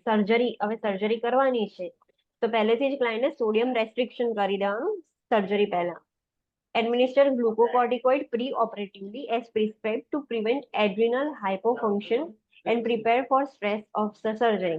તમે સર્જરી કરીને રિમૂવ કરી દેશો એડ્રિનલ ગ્લેન્ડ તો પછી સર્જરી પછી એની બોડીમાં ગ્લુકોકોર્ટિકોઇડ સિક્રિટ જ નહીં થાય અને એ બોડી સર્જરી પછી સ્ટ્રેસમાં જતી રહેશે એટલે એની ડિમાન્ડ વધશે ગ્લુકોકોર્ટિકોઇડની. તો જ્યારે સર્જરી હોય આવા ક્લાયન્ટની, જ્યારે એડ્રિનલ ગ્લેન્ડ રિમૂવ કરવાનું હોય તો પહેલેથી જ ગ્લુકોકોર્ટિકોઇડ આપી દેવાના પ્રી ઓપરેટિવ ફેઝમાં જ કે ક્લાયન્ટની બોડીમાં ગ્લુકોકોર્ટિકોઇડ રહે અને સર્જરી પછી હાઇપોફંક્શનમાં ન જતું રહે, કારણ કે એડ્રિનલ ગ્લેન્ડ રિમૂવ કરી દઈશું તો બોડીમાં નહીં રહે અને સર્જરી પછી સ્ટ્રેસ થશે તો હાઇપોફંક્શનમાં ના જાય, એના માટે પહેલેથી જ ગ્લુકોકોર્ટિકોઇડ આપવાના. Monitor the client for adrenal insufficiency post operatively. Surgery પછી એડ્રિનલ ઇનસફિશિયન્સી એટલે કે એડિશન્સ ડિઝીઝ ના થઈ જાય એ બી ધ્યાન રાખવાનું, બીકોઝ હવે એની બોડી સિક્રેટ નહીં કરે. તમે મિનરલોકોર્ટિકોઇડનું સિક્રેશન વધારે હતું એટલે એડ્રિનલ ગ્લેન્ડ રિમૂવ કર્યું, પણ તમે રિમૂવ કર્યું એટલે ગ્લુકોકોર્ટિકોઇડ બી હવે નહીં સિક્રેટ થાય, બધું જ નીકળી ગયું. Instruct the client regarding the need of glucocorticoid therapy following adrenalectomy. ક્લાયન્ટને સમજાવવાનું કે એડ્રિનલેક્ટોમી કર્યા પછી ગ્લુકોકોર્ટિકોઇડની થેરાપી અને મિનરલોકોર્ટિકોઇડ થેરાપી બંને લેવી પડશે, બીકોઝ હવે બોડી પ્રોડ્યુસ નહીં કરે. Instruct the client about the need to wear a medical alert bracelet. ક્લાયન્ટને મેડિકલ alert bracelet wear કરવા માટે સમજાવવાનું. Next condition is pheochromocytoma. આપણે ડિઝીઝ કન્ડિશન જે ભણતા હતા ડાયગ્નોસ્ટિક ટેસ્ટ એમાં જોયું હતું, બે વખતે એક્સપ્લેન કર્યું હતું. ફિયોક્રોમોસાઇટોમામાં શું થશે? એડ્રિનલ ગ્લેન્ડમાં ટ્યુમર થશે. ફિયોક્રોમોસાઇટોમા એક્ઝેક્ટલી મતલબ કયા હોર્મોન્સ એક્સેસ થશે કે ઓછા થશે કે શું થશે? એપિનેફ્રિન નું એમાઉન્ટ વધી જશે.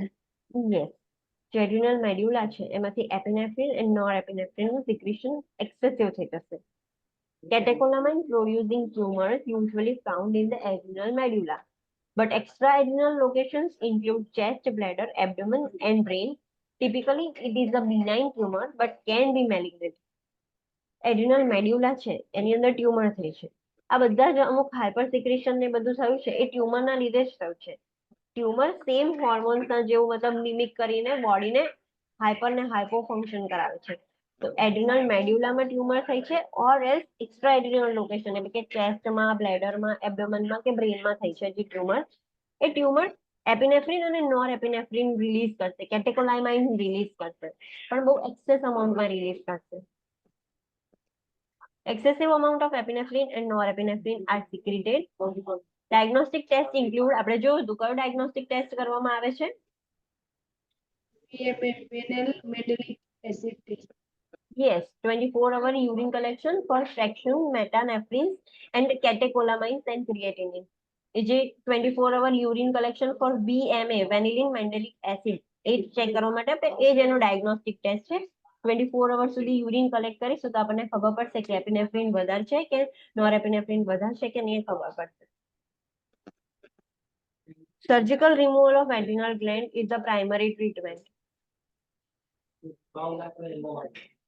Symptomatic treatment is initiated if surgical removal is not possible. હવે આપણે સર્જરી નથી કરી શકતા, રિમૂવ નથી કરી શકતા તો આપણે સિમ્પટોમેટિક ટ્રીટમેન્ટ આપવી પડશે. The complications associated with pheochromocytoma include hypertensive crisis, hypertensive retinopathy, and nephropathy.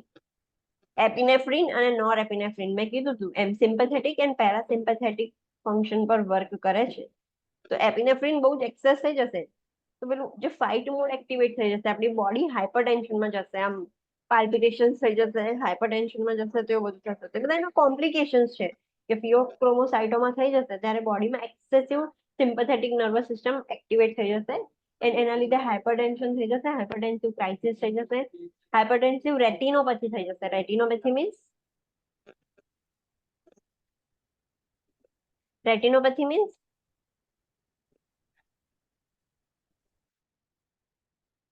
Vote? રેટિનો એટલે કયું ઓર્ગન આવે? Eye. I. આઈ. તો એક્સેસિવ બ્લડ પ્રેશર ઇન્ક્રીઝ થશે તો એના લીધે જે આઈની વેસ્યુલ્સ છે એ ડેમેજ થઈ જશે, એટલે એને હાઇપરટેન્સિવ રેટિનોપેથી કહેવાય. એન્ડ હાઇપરટેન્સિવ નેફ્રોપેથીમાં શું થશે? affect kidney. Yes, excessive hypertension ના લીધે કિડનીઝની જે વેસલ્સ હોય એ ડેમેજ કરી દે અને હાઇપરટેન્સિવ નેફ્રોપેથી કહેવાય. કાર્ડિયાક એન્લાર્જમેન્ટ થઈ જશે, બહુ જ વધારે પડતું બ્લડ પ્રેશર રહેશે તો કાર્ડિયાક નું એન્લાર્જમેન્ટ થઈ જશે, ડિસડિઝનિયા જોવા મળશે, હાર્ટ ફેલિયર થઈ જશે, માયોકાર્ડિયલ ઇન્ફાર્ક્શન થઈ જશે, increase platelet aggregation and stroke. Platelet aggregation એટલે પ્લેટલેટ એમાં કેમ પ્લેટલેટ એગ્રીગેશન થશે? બહુ જ વધારે હાઇપરટેન્શન હોય તો જે બ્લડ વેસલ્સનું એન્ડોથેલિયલ લેયર હોય, જે ઇનર લેયર, એ શેડ ઓફ થશે અને એના લીધે ત્યાં આગળ પ્લેટલેટ અક્યુમ્યુલેટ થઈ જશે, એટલે પ્લેટલેટ એગ્રીગેશન ઇન્ક્રીઝ થઈ જશે અને પછી સ્ટ્રોક આવી જશે ક્લાયન્ટને. બહુ જ એક્સેસિવ હાઇપરટેન્શન થઈ જાય તો ક્લાયન્ટને સ્ટ્રોક આવે.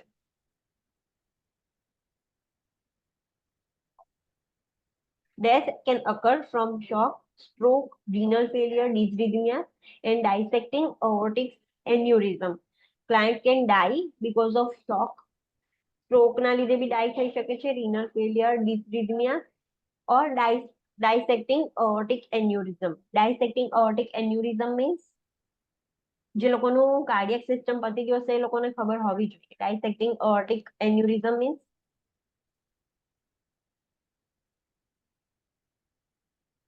no one. અયોડિક ખબર છે? ડાયલેશન થાય. aortic dilatation થઈ જશે, યસ, પણ ડાયસેક્ટિંગ મતલબ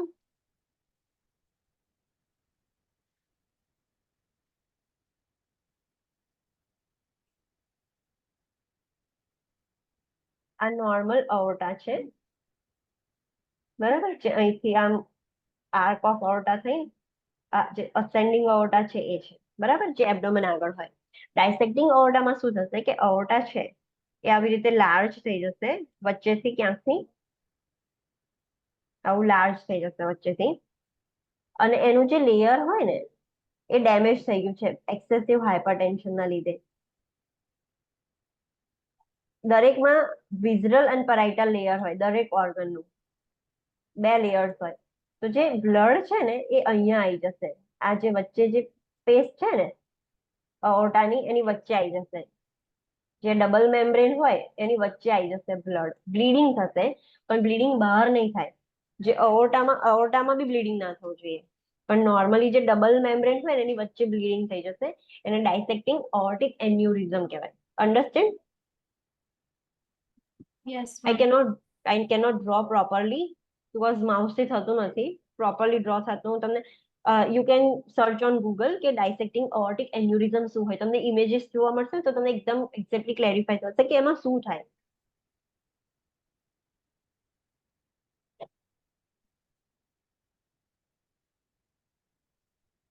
અસેસમેન્ટ ફિયોક્રોમોસાઇટોમાં હશે ક્લાયન્ટને તો આપણને શું જોવા મળશે? તો પેરોક્સિસ્મલ ઓર સસ્ટેન હાઇપરટેન્શન. એ ક્લાયન્ટને હાઇપરટેન્શન મતલબ due to excessive secretion of epinephrine and norepinephrine એ ક્લાયન્ટને સસ્ટેન હાઇપરટેન્શન રહેશે. સિવિયર હેડેક થશે, પાલ્પિટેશન થશે, હાર્ટ રેટ ઇન્ક્રીઝ થશે. ક્લાયન્ટને તમે જોયું હશે કે જ્યારે તમે કોઈ એવી સિચ્યુએશનમાં હોય, તમારી સામે કશું લાયન કે ટાઈગર આવી જાય તો કેવી હાલત થઈ જાય, પાલ્પિટેશન થઈ જાય, જસ્ટ લાઈક ધેટ પાલ્પિટેશન થશે. ફ્લશિંગ એન્ડ પ્રોફ્યુઝ ડાયાફોરેસિસ જોવા મળશે ક્લાયન્ટને. ફ્લશિંગ એટલે આમ એવું થશે કે બ્લડ ફ્લો એક જ બાજુ જતો રહ્યો છે, ક્લાયન્ટને એક્સેસિવ સ્વેટિંગ થઈ જશે. પ્રોફ્યુઝ ડાયાફોરેસિસ થશે. Pain in the chest or abdomen with the nausea and vomiting. Chest pain થશે, એબ્ડોમેનમાં પેઇન થશે, નોઝિયા વોમિટિંગની સાથે. એ કેમ? તો જે ડાયસેક્ટિંગ અઓર્ટિક એન્યુરિઝમ છે એનું એક સાઇન છે જે કાર્ડિયાક સિસ્ટમમાં આપણે ભણીશું. હીટ ઇન્ટોલરન્સ મતલબ ગરમી સહન નહીં કરી શકે મતલબ heat. યસ, ક્લાયન્ટ એક્સેસિવ એટલી ગરમી થશે કે એ ઇન્ટોલરન્ટ થઈ જશે હીટથી. વેટ લોસ થશે, ક્લાયન્ટને ટ્રેમર્સ આવશે એન્ડ હાઇપરગ્લાયસેમિયા જોવા મળશે. ઇન્ટરવેન્શન્સ આપણે શું કરવાનું જ્યારે ક્લાયન્ટ ફિયોક્રોમોસાઇટોમામાં હોય ત્યારે? Monitor vital signs, particularly blood pressure and heart rate, because blood pressure hypertensive ક્રાઇસિસમાં છે. બ્લડ પ્રેશરના ટાઈપ્સ હતા નોર્મલ, એલિવેટેડ, પછી હાઇપરટેન્શન 1, 2 એન્ડ હાઇપરટેન્સિવ ક્રાઇસિસ. એ જેનું ક્લાસિફિકેશન છે તો લાસ્ટ સ્ટેજમાં જ્યારે જતું રહે above 190 ત્યારે એને હાઇપરટેન્સિવ ક્રાઇસિસ કહેવાય. Monitor for hypertensive crisis, monitor for the complications that can occur with hypertensive crisis such as stroke, cardiac dysrhythmia and myocardial infarction. બહુ જ એક્સેસિવ હાઇપરટેન્શન થઈ જશે તો એના લીધે જે બી કોમ્પ્લિકેશન્સ થાય એ બધા જ મોનિટર કરવાના. Instruct the client not to smoke, drink caffeine containing beverages or change position suddenly. Caffeine નું કામ શું છે કે બ્લડ વેસલ્સ ને કન્સ્ટ્રિક્ટ કરવું. તો ઓલરેડી પ્રેશર વધારે છે અને વધારે કેફીન લઈને બ્લડ વેસલ્સ કન્સ્ટ્રિક્ટ થશે તો વધારે બીપી ઇન્ક્રીઝ થશે, બ્લડ પ્રેશર વધારે વધશે. તો ક્લાયન્ટને સમજાવવાનું કે સ્મોક નહીં કરવાનું, કોઈ બી કેફિનેટેડ બેવરેજીસ નહીં લેવાના, ટી, કોફી કે જે બધા એનર્જી ડ્રિંક્સ આવે છે કોઈ જ કશું જ નહીં. એન્ડ સડનલી પોઝિશન ચેન્જ ના કરે, નહીં તો સડનલી જે બ્લડ પ્રેશર છે ઓલ્ટર થઈ જશે. Prepare to administer alpha adrenergic blocking agents and beta adrenergic blocking agents as prescribed to control hypertension. Alpha adrenergic blocking agents are started 7 to 10 days before beta adrenergic blocking agents. Medications ma do you know કે alpha adrenergic, beta 1 adrenergic, beta 2 adrenergic આટલા ત્રણ classifications છે. તો એમાં alpha જે એડ્રીનર્જિક medications છે એ blood vessels અને intestine પર એક્ટ કરે, એ જે મેડિસિન્સ છે એ. બીટા 1 મેડિકેશન્સ છે એ હાર્ટ પર એક્ટ કરે અને બીટા 2 મેડિકેશન્સ છે એ લંગ પર એક્ટ કરે. તો આપણે જે આલ્ફા એડ્રીનર્જિક મેડિકેશન્સ છે ને એ પ્રેશરને ઇન્ક્રીઝ કરે તો આપણે બ્લોક કરવાનું છે, એટલે આલ્ફા એડ્રીનર્જિક બ્લોકિંગ એજન્ટ્સ આપવાના કે બીપી ઓછું કરે. એન્ડ બીટા એડ્રીનર્જિક નું કામ શું છે કે હાર્ટ રેટને ઇન્ક્રીઝ કરવું, હાર્ટને વધારે કોન્ટ્રેક્ટ કરાવે. તો આપણે વસ્તુ બ્લોક કરવાની તો હાર્ટ રેટ ઓછી થાય, તો બીટા એડ્રીનર્જિક બ્લોકિંગ એજન્ટ્સ આપીશું આપણે. પણ એ વસ્તુ ખાસ ધ્યાન રાખવાની કે આલ્ફા એડ્રીનર્જિક એજન્ટ્સ છે જે એ 7 થી 10 ડેઝ પહેલા ચાલુ કરવાના, જ્યારે તમે બીટા એડ્રીનર્જિક એજન્ટ સ્ટાર્ટ કરવાના હોય એના 7 to 10 ડેઝ પહેલેથી ચાલુ કરી દેવાના. મેડિસિન્સમાં ખબર પડી ગઈ?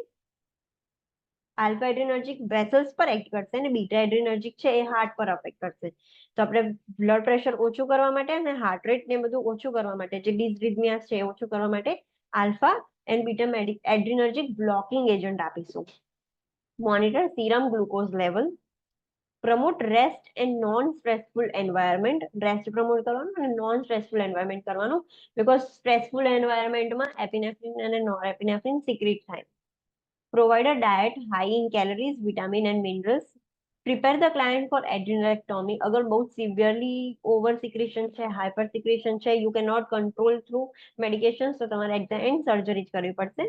For client with pheochromocytoma, avoid stimuli that can precipitate a hypertensive crisis, such as increased abdominal pressure or abdominal palpitations. જે ક્લાયન્ટને ફિયોક્રોમોસાઇટોમા હોય એમાં એવી કોઈ જ વસ્તુ નહીં કરવાની કે જેના લીધે એનું બીપી ઇન્ક્રીઝ થાય, હાઇપરટેન્સિવ ક્રાઇસિસમાં જતું રહે ક્લાયન્ટ. જેમ કે તમે એબ્ડોમેન પર પ્રેશર ના આપી શકો ક્લાયન્ટને, એબ્ડોમેન પાલ્પેશન બી નહીં કરવાનું. તમે એવું કરશો તો એનું બીપી શૂટ થશે, મતલબ એની બોડીમાં સ્ટ્રેસ આમ રિલીઝ થશે અને વધારે સિમ્પેથેટિક નર્વસ સિસ્ટમ એક્ટિવેટ થઈને બીપી હાઇપરટેન્સિવ ક્રાઇસિસમાં જતું રહેશે. Let's see the clinical judgement. A client with pheochromocytoma suddenly develops a severe headache, dizziness, and blurred vision. The nurse checks the client's vital signs and notes the client's respiratory rate hit 28 BPM, and client is dyspneic.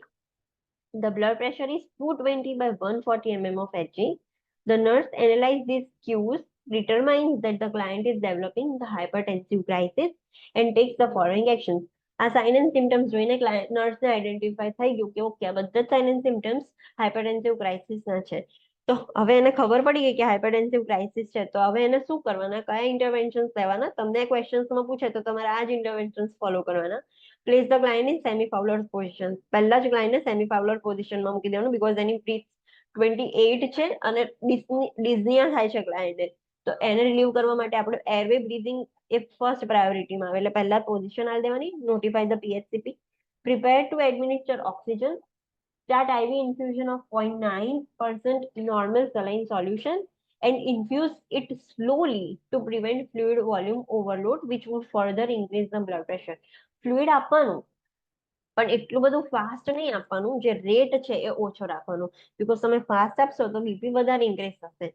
Administer IV medication to lower the blood pressure. IV medications આપવાની BP ઓછું કરવા, because હવે orally તો અસર જ નહીં કરે. Monitor the blood pressure frequently for a response and monitors for complications. Blood pressure frequently monitor કરવાનું કે તમે મેડિકેશન આપી છે એનો કેવો રિસ્પોન્સ રહ્યો છે, ઓછું થયું બીપી કે નહીં. અને બીજું શેના માટે મોનિટર કરવાનું કન્ટિન્યુઅસલી બીપી, કે કશી કોમ્પ્લિકેશન્સ ના થઈ જાય. જસ્ટ લાઈક તમે મેડિકેશન્સ આપો છો પણ બીપી ઓછો જ નથી તો કોમ્પ્લિકેશન ના થઈ જાય એના માટે બી બીપી મોનિટર કરવાનું. આપણે બધામાં જોયું કે એડ્રિનલેક્ટોમી સર્જરી કરવાની. તો લેટ્સ સી કે what is adrenalectomy. Adrenalectomy is the surgical removal of adrenal gland.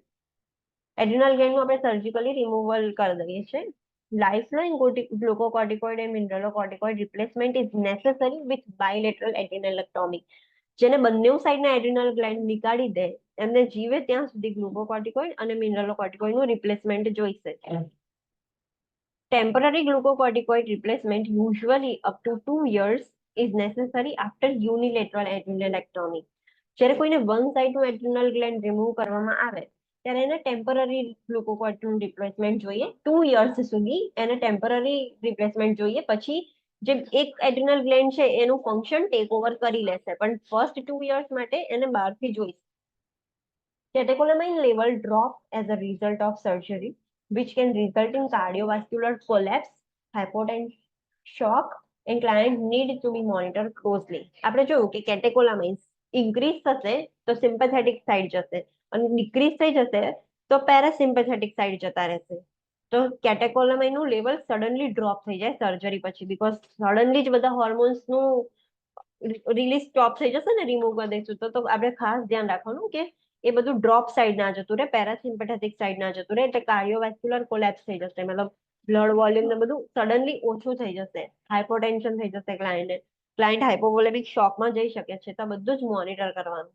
Haemorrhage can also occur because of high vascularity in the adrenal glands. જે એડ્રિનલ ગ્લેન્ડ છે એ હાઈલી વાસ્ક્યુલર ગ્લેન્ડ છે, તો તમે એની surgery કરશો તો ત્યાં આગળ બ્લીડિંગ થવાના ચાન્સીસ વધારે છે. તો હેમરેજ ના થાય એ બી ખાસ ધ્યાન રાખવાનું.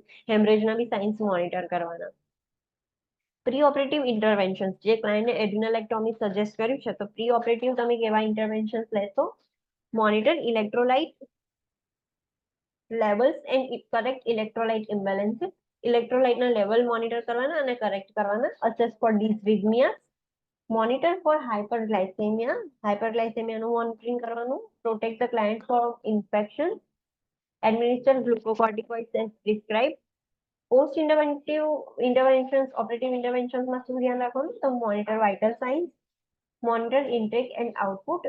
If the urine output is lower than 30 ml per hour, notify the PHCP or nephrologist because this may result in acute kidney injury and indicate impending shocks. Urine output at least 30 ml per hour હોવો જ જોઈએ. Less than that is not considered as good. જેવું 30 થી ઓછું થાય, even 29.5 બી થાય તો તમારે PHCP ને નોટિફાય કરવાનું. એટલે 30 થી લોઅર થાય જેવું યુરિન આઉટપુટ, તરત જ PHCP કે નેફ્રોલોજિસ્ટ ને નોટિફાય કરવાનું. બીકોઝ 30 થઈ ગયું એનો મતલબ કે ક્લાયન્ટની કિડની છે એ ડેમેજ થઈ ગઈ છે. એન્ડ ઇમ્પેન્ડિંગ શોક એટલે હાઇપોવોલેમિક શોકના લીધે કિડની ફેલ થઈ ગઈ છે. જ્યારે બ્લડ સપ્લાય પ્રોપર ના મળે કિડનીને ત્યારે કિડની એનું ફંક્શન લોસ કરી દે. એટલે શોકના લીધે કિડની ઇન્જરી થઈ ગઈ છે એવું તરત જ PHCP ને નોટિફાય કરવાનું. Monitor weight daily, monitor electrolyte and serum glucose level, monitor for the signs of haemorrhage and shock particularly during first 24 to 48 hours. આપણને ખબર છે કે એડ્રિનલ ગ્લેન્ડ હાઈલી વાસ્ક્યુલર છે તો સર્જરી પછી બી બ્લીડિંગ થવાના ચાન્સીસ છે. તો ફર્સ્ટ 24 to 48 hours સુધી હેમરેજ અને હાઇપોવોલેમિક શોક ખાસ જોવાનું, ખાસ મોનિટર કરવાનું. Monitor the manifestations of adrenal insufficiency. Adrenal insufficiency એટલે કયું disease?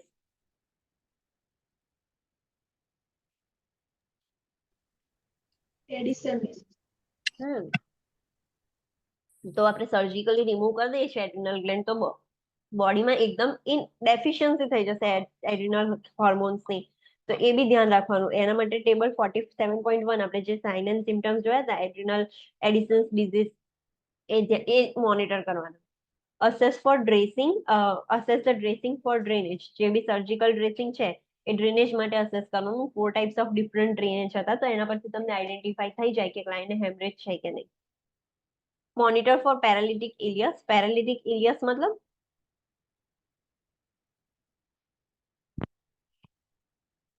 what do you mean by paralytic ileus?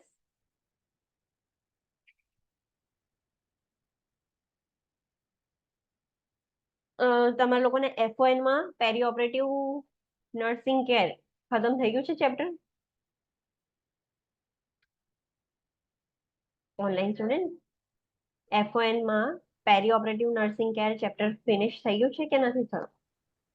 નો મારે નથી. મારા બી Okay. નથી. ઓકે, તો પેરાલિટિક ઇલિયસ એ જે FON માં છે એમાં આવશે કે પેરાલિટિક ઇલિયસ એ સર્જરીનું મતલબ નોટ કોમ્પ્લિકેશન્સ બટ સર્જરી પછી જ્યારે આપણે કોઈ બી એબડોમિનની સર્જરી કરીએ તો જે ઇન્ટેસ્ટાઇન છે એને આપણે થોડીક જે સર્જન છે થોડીક મૂવ કરશે, બધું વિઝ્યુઅલાઇઝ કરવા કે ગમે તે કરશે, એના લીધે ટેમ્પરરી પીરિયડ માટે જે ઇલિયમ છે એ પેરાલાઇઝ થઈ જશે, એટલે એને આપણે પેરાલિટિક ઇલિયસ કહી શકીએ છીએ કે person can not pass the stool or flatus for some time. જે ઇલિયમ છે એ પેરાલાઇઝ થઈ જાય છે અને આ સર્જરીના લીધે થાય છે. પોસ્ટ ઓપરેટિવ કોમ્પ્લિકેશન કહી શકીએ, જે ટેમ્પરરી પીરિયડ માટે હોય. તો ક્લાયન્ટને ઓબ્વિયસલી એબડોમિનલ સર્જરી કરી છે એડ્રિનલ ગ્લેન્ડ રિમૂવ કરવા માટે, તો પેરાલિટિક ઇલિયસ થઈ ગયું છે કે નહીં એ મોનિટર કરવાનું. Administer IV fluids as prescribed to maintain blood volume. Administer glucocorticoid and mineralocorticoid as prescribed remove કર્યું છે આપણે, તો આપણે એક્ઝોજીનસલી આલવા જ પડશે. Administer pain medication as prescribed. Provide pulmonary interventions to prevent atelectasis. Atelectasis એ બી પોસ્ટ સર્જિકલ કોમ્પ્લિકેશન્સ છે. તો એટીલેક્ટેસિસ પ્રિવેન્ટ કરવા માટે આપણે સર્જરી પછી ક્લાયન્ટને છે ને ડીપ બ્રીથિંગ કોફિંગ એક્સરસાઇઝ કરાય છે. તમે જોયું હશે કે દરેક હોસ્પિટલમાં સર્જરી પછી ઇન્સેન્ટિવ સ્પાયરોમેટ્રી કરાવે છે, પેલું 3 બોલ વાળું જે મશીન છે. એ કેમ કરવાનું? બીકોઝ ક્લાયન્ટને એટીલેક્ટેસિસ ડેવલપ ના થઈ જાય. What you mean by atelectasis? જે બ્રોન્કાઈ છે કોલેપ્સ થઈ જાય. બ્રોન્કાઈ કોલેપ્સ થઈ જશે અને જે એલ્વિયોલાઈ છે એ એની ઇલાસ્ટિસિટી લૂઝ કરીને મતલબ કોલેપ્સ થઈ જશે, તો પેશન્ટને બ્રીથિંગ ડિફિકલ્ટી થઈ જશે. તો એ વસ્તુ પ્રિવેન્ટ કરવા માટે ક્લાયન્ટને ડીપ બ્રીથિંગ એન્ડ કોફિંગ એક્સરસાઇઝ કરાવવાની, ઇન્સેન્ટિવ સ્પાયરોમેટ્રી કરાવવાનું અને ક્લાયન્ટને કહેવાનું કે જ્યાં એનો ઇન્સિઝન મૂકે છે એને સ્પ્લિન્ટ કરે. તો તમે જ્યારે એક્સરસાઇઝ કરતા હો ડીપ ઇન્હેલેશન એન્ડ એક્સહેલેશન, તો એ જે સુચર લાઇન છે એ સ્ટ્રેચ ના થઈ જાય, તો ઇન્સિઝનને સ્પ્લિન્ટ કરાવવાનું. Instruct the client in the importance of hormone replacement therapy following surgery. ક્લાયન્ટને સમજાવવાનું કે સર્જરી પછી તમારે હોર્મોન રિપ્લેસમેન્ટ થેરાપી લેવી પડશે, એક્સટર્નલી હોર્મોન્સ લેવા પડશે.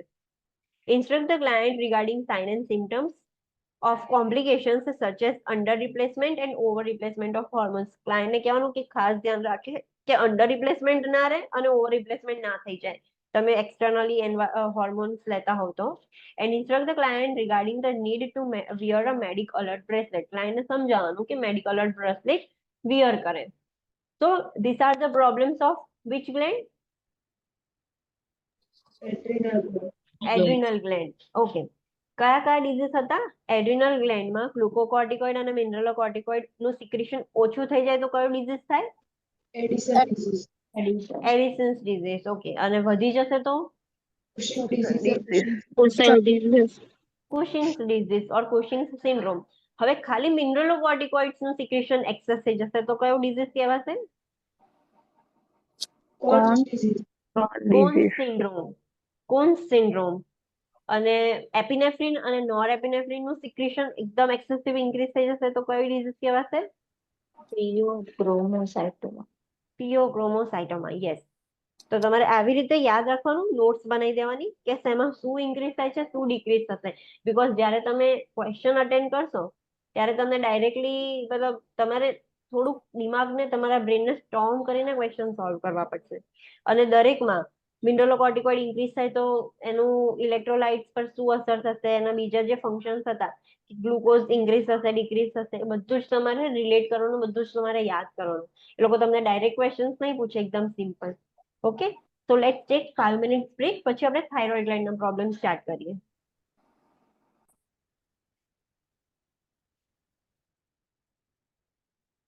Problems in that first is hypothyroidism. What do you mean by hypothyroidism? Thyroid hormone decrease થશે. Yes, thyroid hormones નું પ્રોડક્શન ડિક્રીઝ થઈ જશે અને થાઇરોઇડ ગ્લેન્ડ નું ફંક્શન શું હતું? મેટાબોલિઝમ કરવું and hormone production. Yes, metabolism કરવું. તો થાઇરોઇડ હોર્મોન્સ ઓછા રિલીઝ થશે તો મેટાબોલિઝમ કેવું થશે? ડિક્રીઝ થઈ જશે. ડિક્રીઝ થઈ જશે, મેટાબોલિઝમ સ્લો થઈ જશે. Okay, so description: hypothyroid state resulting from hyposecretion of the thyroid hormone and characterized by a decreased rate of body metabolism. Thyroid hormones નું ઓછું સિક્રેશન થશે, એના લીધે હાઇપોથાઇરોઇડ સ્ટેટ થઈ જશે, એટલે કે હાઇપોથાઇરોઇડિઝમ થશે. એન્ડ મેઇન કેરેક્ટરિસ્ટિક શું છે કે બોડીનું જે મેટાબોલિઝમ છે, મેટાબોલિક રેટ છે એ બી ઓછો થઈ જશે, બીકોઝ થાઇરોઇડ નું ફંક્શન છે મેટાબોલિઝમ, તો એ બી ઓછું થઈ જશે. The T4 is low and the TSH is elevated. જેમ મેં કીધું હતું કે T3 અને T4 હાઇપોથાઇરોઇડિઝમમાં ઓછા થઈ જશે, but TSH thyroid stimulating hormone છે એ એલિવેટેડ હશે. In the primary hypothyroidism માં શું થશે? The source of dysfunction is the thyroid gland and the thyroid cannot produce the necessary amount of hormones. In secondary hypothyroidism, the thyroid is not being stimulated by the pituitary to produce hormone. દરેકમાં બે reasons હોય છે. આમાં બી primary હાઇપોથાઇરોઇડિઝમમાં શું થાય કે thyroid gland જ proper hormones produce નથી કરતું, અને સેકન્ડરી હાઇપોથાઇરોઇડિઝમમાં શું થશે કે પિટ્યુટરી ગ્લેન્ડ થાઇરોઇડ ગ્લેન્ડ ને ઓર્ડર્સ જ નથી આપતું કે થાઇરોઇડ હોર્મોન પ્રોડ્યુસ થાય, પિટ્યુટરી ગ્લેન્ડ સ્ટિમ્યુલેશન્સ નથી આપતું. અન્ડરસ્ટેન્ડ પ્રાઇમરી અને સેકન્ડરી વચ્ચે શું ડિફરન્સ છે? યસ. અસેસમેન્ટ કે હાઇપોથાઇરોઇડિઝમ હશે એ ક્લાયન્ટમાં શું જોવા મળશે? તો લેથાર્જી અને ફટીગ જોવા મળશે ક્લાયન્ટને, વીકનેસ, મસલ એક, પેરેસ્થેસિયા જોવા મળશે, ઇન્ટોલરન્સ ટુ કોલ્ડ, ક્લાયન્ટથી ઠંડી સહન નહીં થાય, વેટ ગેઇન થશે, ક્લાયન્ટનું મેટાબોલિઝમ ઓછું થઈ જશે એટલે ક્લાયન્ટ ફૂલી જશે. તમે જોયું હશે કે હાઇપોથાઇરોઇડિઝમ વાળા ક્લાયન્ટ ફેટ હોય, જાડા હોય, dry skin and loss of body hair, એમની સ્કિન એકદમ ડ્રાય હશે અને બોડી પર હેર બી ઓછા હશે. બ્રેડિકાર્ડિયા જોવા મળશે ક્લાયન્ટનામાં, કોન્સ્ટિપેશન થશે, generalize puffiness and edema around the eyes and face, જેને મેક્સેડિમા કહીએ છીએ આપણે, કે એના બોડી પર મતલબ જનરલાઇઝ પફીનેસ જોવા મળશે, એડિમા જોવા મળશે. ક્યાં એડિમા જોવા મળશે? તો આઈસ ના ફેસની આગળ. ફોરગેટફુલનેસ એન્ડ લોસ ઓફ મેમરી જોવા મળે, મેન્સ્ટ્રુઅલ ડિસ્ટર્બન્સીસ જોવા મળશે, goiter may or may not be present. Goiter means આયોડિનની ડેફિશિયન્સીથી નેકમાં જે સ્વેલિંગ જે થાઇરોઇડ ગ્લેન્ડ છે એ ફૂલી જશે, જેને આપણે goiter કહીએ છીએ, જે આવી ડેફિશિયન્સીના લીધે થાય છે.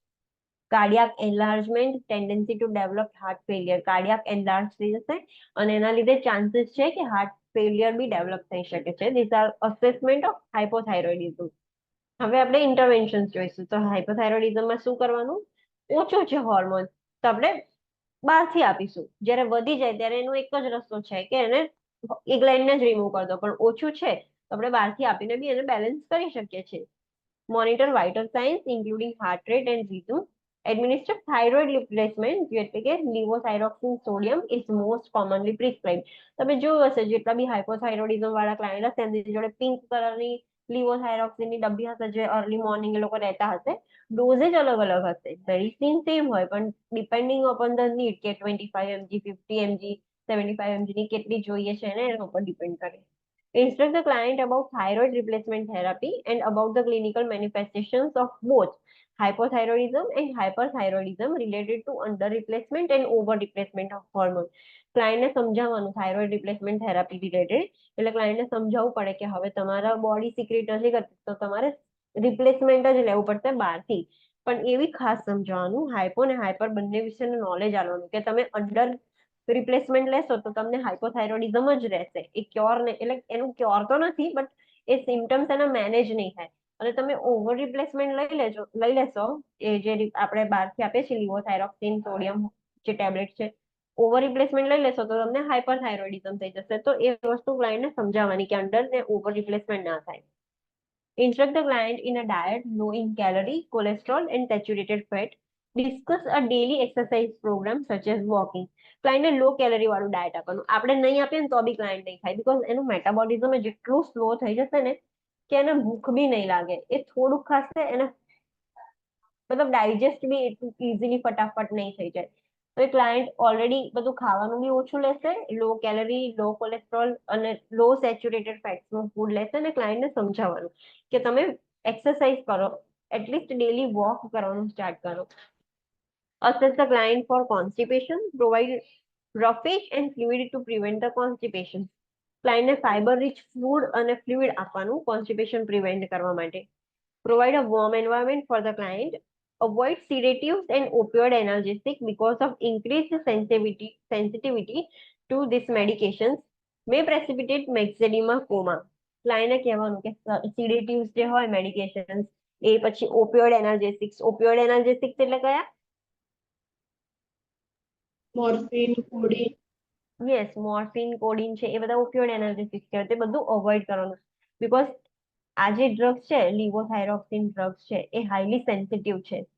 તો વધારે મતલબ ક્લાયન્ટ હાઇપોમાં જતું રહેશે અને એના લીધે મેક્સેડીમાં કોમા થઈ જશે. જ્યારે હાઇપોથાઇરોઇડિઝમ સિવિયર સ્ટેજમાં જતું રહે, જેમ એડિસન્સ ડિઝીઝ સિવિયર સ્ટેજમાં જતું રહે તો શું થતું હતું? Additional crisis. યસ. તો એમ હાઇપોથાઇરોઇડિઝમ સિવિયર હાઇપો સાઇડ જતું રહે તો એના લીધે એક કન્ડિશન છે જેને મેક્સેડીમાં કોમા કહેવાય છે. તો એ કન્ડિશન ડેવલપ થઈ શકે છે.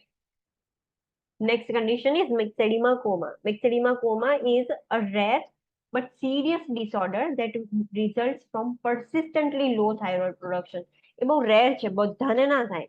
કોઈ એવા ક્લાયન્ટને તમે જોયું કે જેને હાઇપોથાઇરોઇડિઝમમાંથી મેક્સેડીમાં કોમા થઈ ગયો હોય? બહુ જ રેર કન્ડિશન છે, બટ એ થઈ શકે છે જ્યારે persistently કન્ટિન્યુઅસલી બહુ જ લો થાઇરોઇડ પ્રોડક્શન થતું હોય. Coma can be precipitated by acute illness, rapid withdrawal of thyroid medication, anesthesia and surgery, hypothermia, or the use of sedatives and opioid analgesics. આપણે કીધું હમણાં જ કે જે થાઇરોઇડ વાળા પેશન્ટ છે એને ઓપિયોઇડ એનાલ્જેસિક્સ અને સેડેટિવ્સ નહીં આપવાના, એના લીધે મિક્સેડીમાં કોમા થઈ જાય. તો મિક્સેડીમાં કોમામાં લાસ્ટ સ્ટેજ કોમા છે કે કોમામાં પણ જઈ શકે છે ક્લાયન્ટ. જો ક્લાયન્ટને એક્યુટ ઇલનેસ હશે, ક્લાયન્ટે રેપિડલી વિથડ્રોલ કરી લીધું હશે, જેની મેડિકેશન ચાલતી હોય અને સડનલી વિથડ્રો કરી દે તો સડનલી બોડી ડેફિશિયન્સીમાં જતી રહે. ક્લાયન્ટને એનેસ્થેશિયા આપ્યું હોય ડ્યુરિંગ સર્જરી કે સર્જરી વખતે બી ક્લાયન્ટ ડેફિશિયન્સીમાં જતું રહે, ક્લાયન્ટને હાઇપોથર્મિયા થઈ જાય, ક્લાયન્ટ સિડેટિવ યુઝ કરે કાં તો ઓપિયોઇડ એનાલ્જેસિક યુઝ કરે, ત્યારે ક્લાયન્ટને મેક્સેડીમાં કોમા થઈ જાય. અસેસમેન્ટમાં આપણને શું જોવા મળશે? તો ક્લાયન્ટને હાઇપોટેન્શન થઈ જશે, બ્રેડિકાર્ડિયા, હાઇપોથર્મિયા, સિવિયર હાઇપોથર્મિયા થઈ જશે, ક્લાયન્ટ એકદમ ઠંડી લાગશે અને દેન ક્લાયન્ટ કોમામાં જતું રહે. એન્ડ હાઇપોનેટ્રીમિયા, આમાં ક્લાયન્ટને હાઇપોનેટ્રીમિયા થઈ જશે. હાઇપોગ્લાયસેમિયા, કેમ હાઇપોગ્લાયસેમિયા પર આટલું ફોકસ કરેલું છે? સિવિયર હાઇપોગ્લાયસેમિયા થઈ જાય તો ક્લાયન્ટ કેવું થઈ જાય? કોમામાં જતું રહે. યસ, ક્લાયન્ટ અનકોન્શિયસ થતું રહે, ક્લાયન્ટ અનકોન્શિયસ થઈ જાય, બીકોઝ બ્રેન છે, દરેક સેલ્સને એનર્જી માટે ગ્લુકોઝ જોઈએ અને ગ્લુકોઝ સિવિયરલી ડાઉન થઈ જશે તો બ્રેન સેલ્સ કેવી રીતે એનર્જી યુટિલાઇઝ કરશે? તો બ્રેન સેલ્સ ડાઈ થઈ જાય અને ક્લાયન્ટ કોમામાં જશે.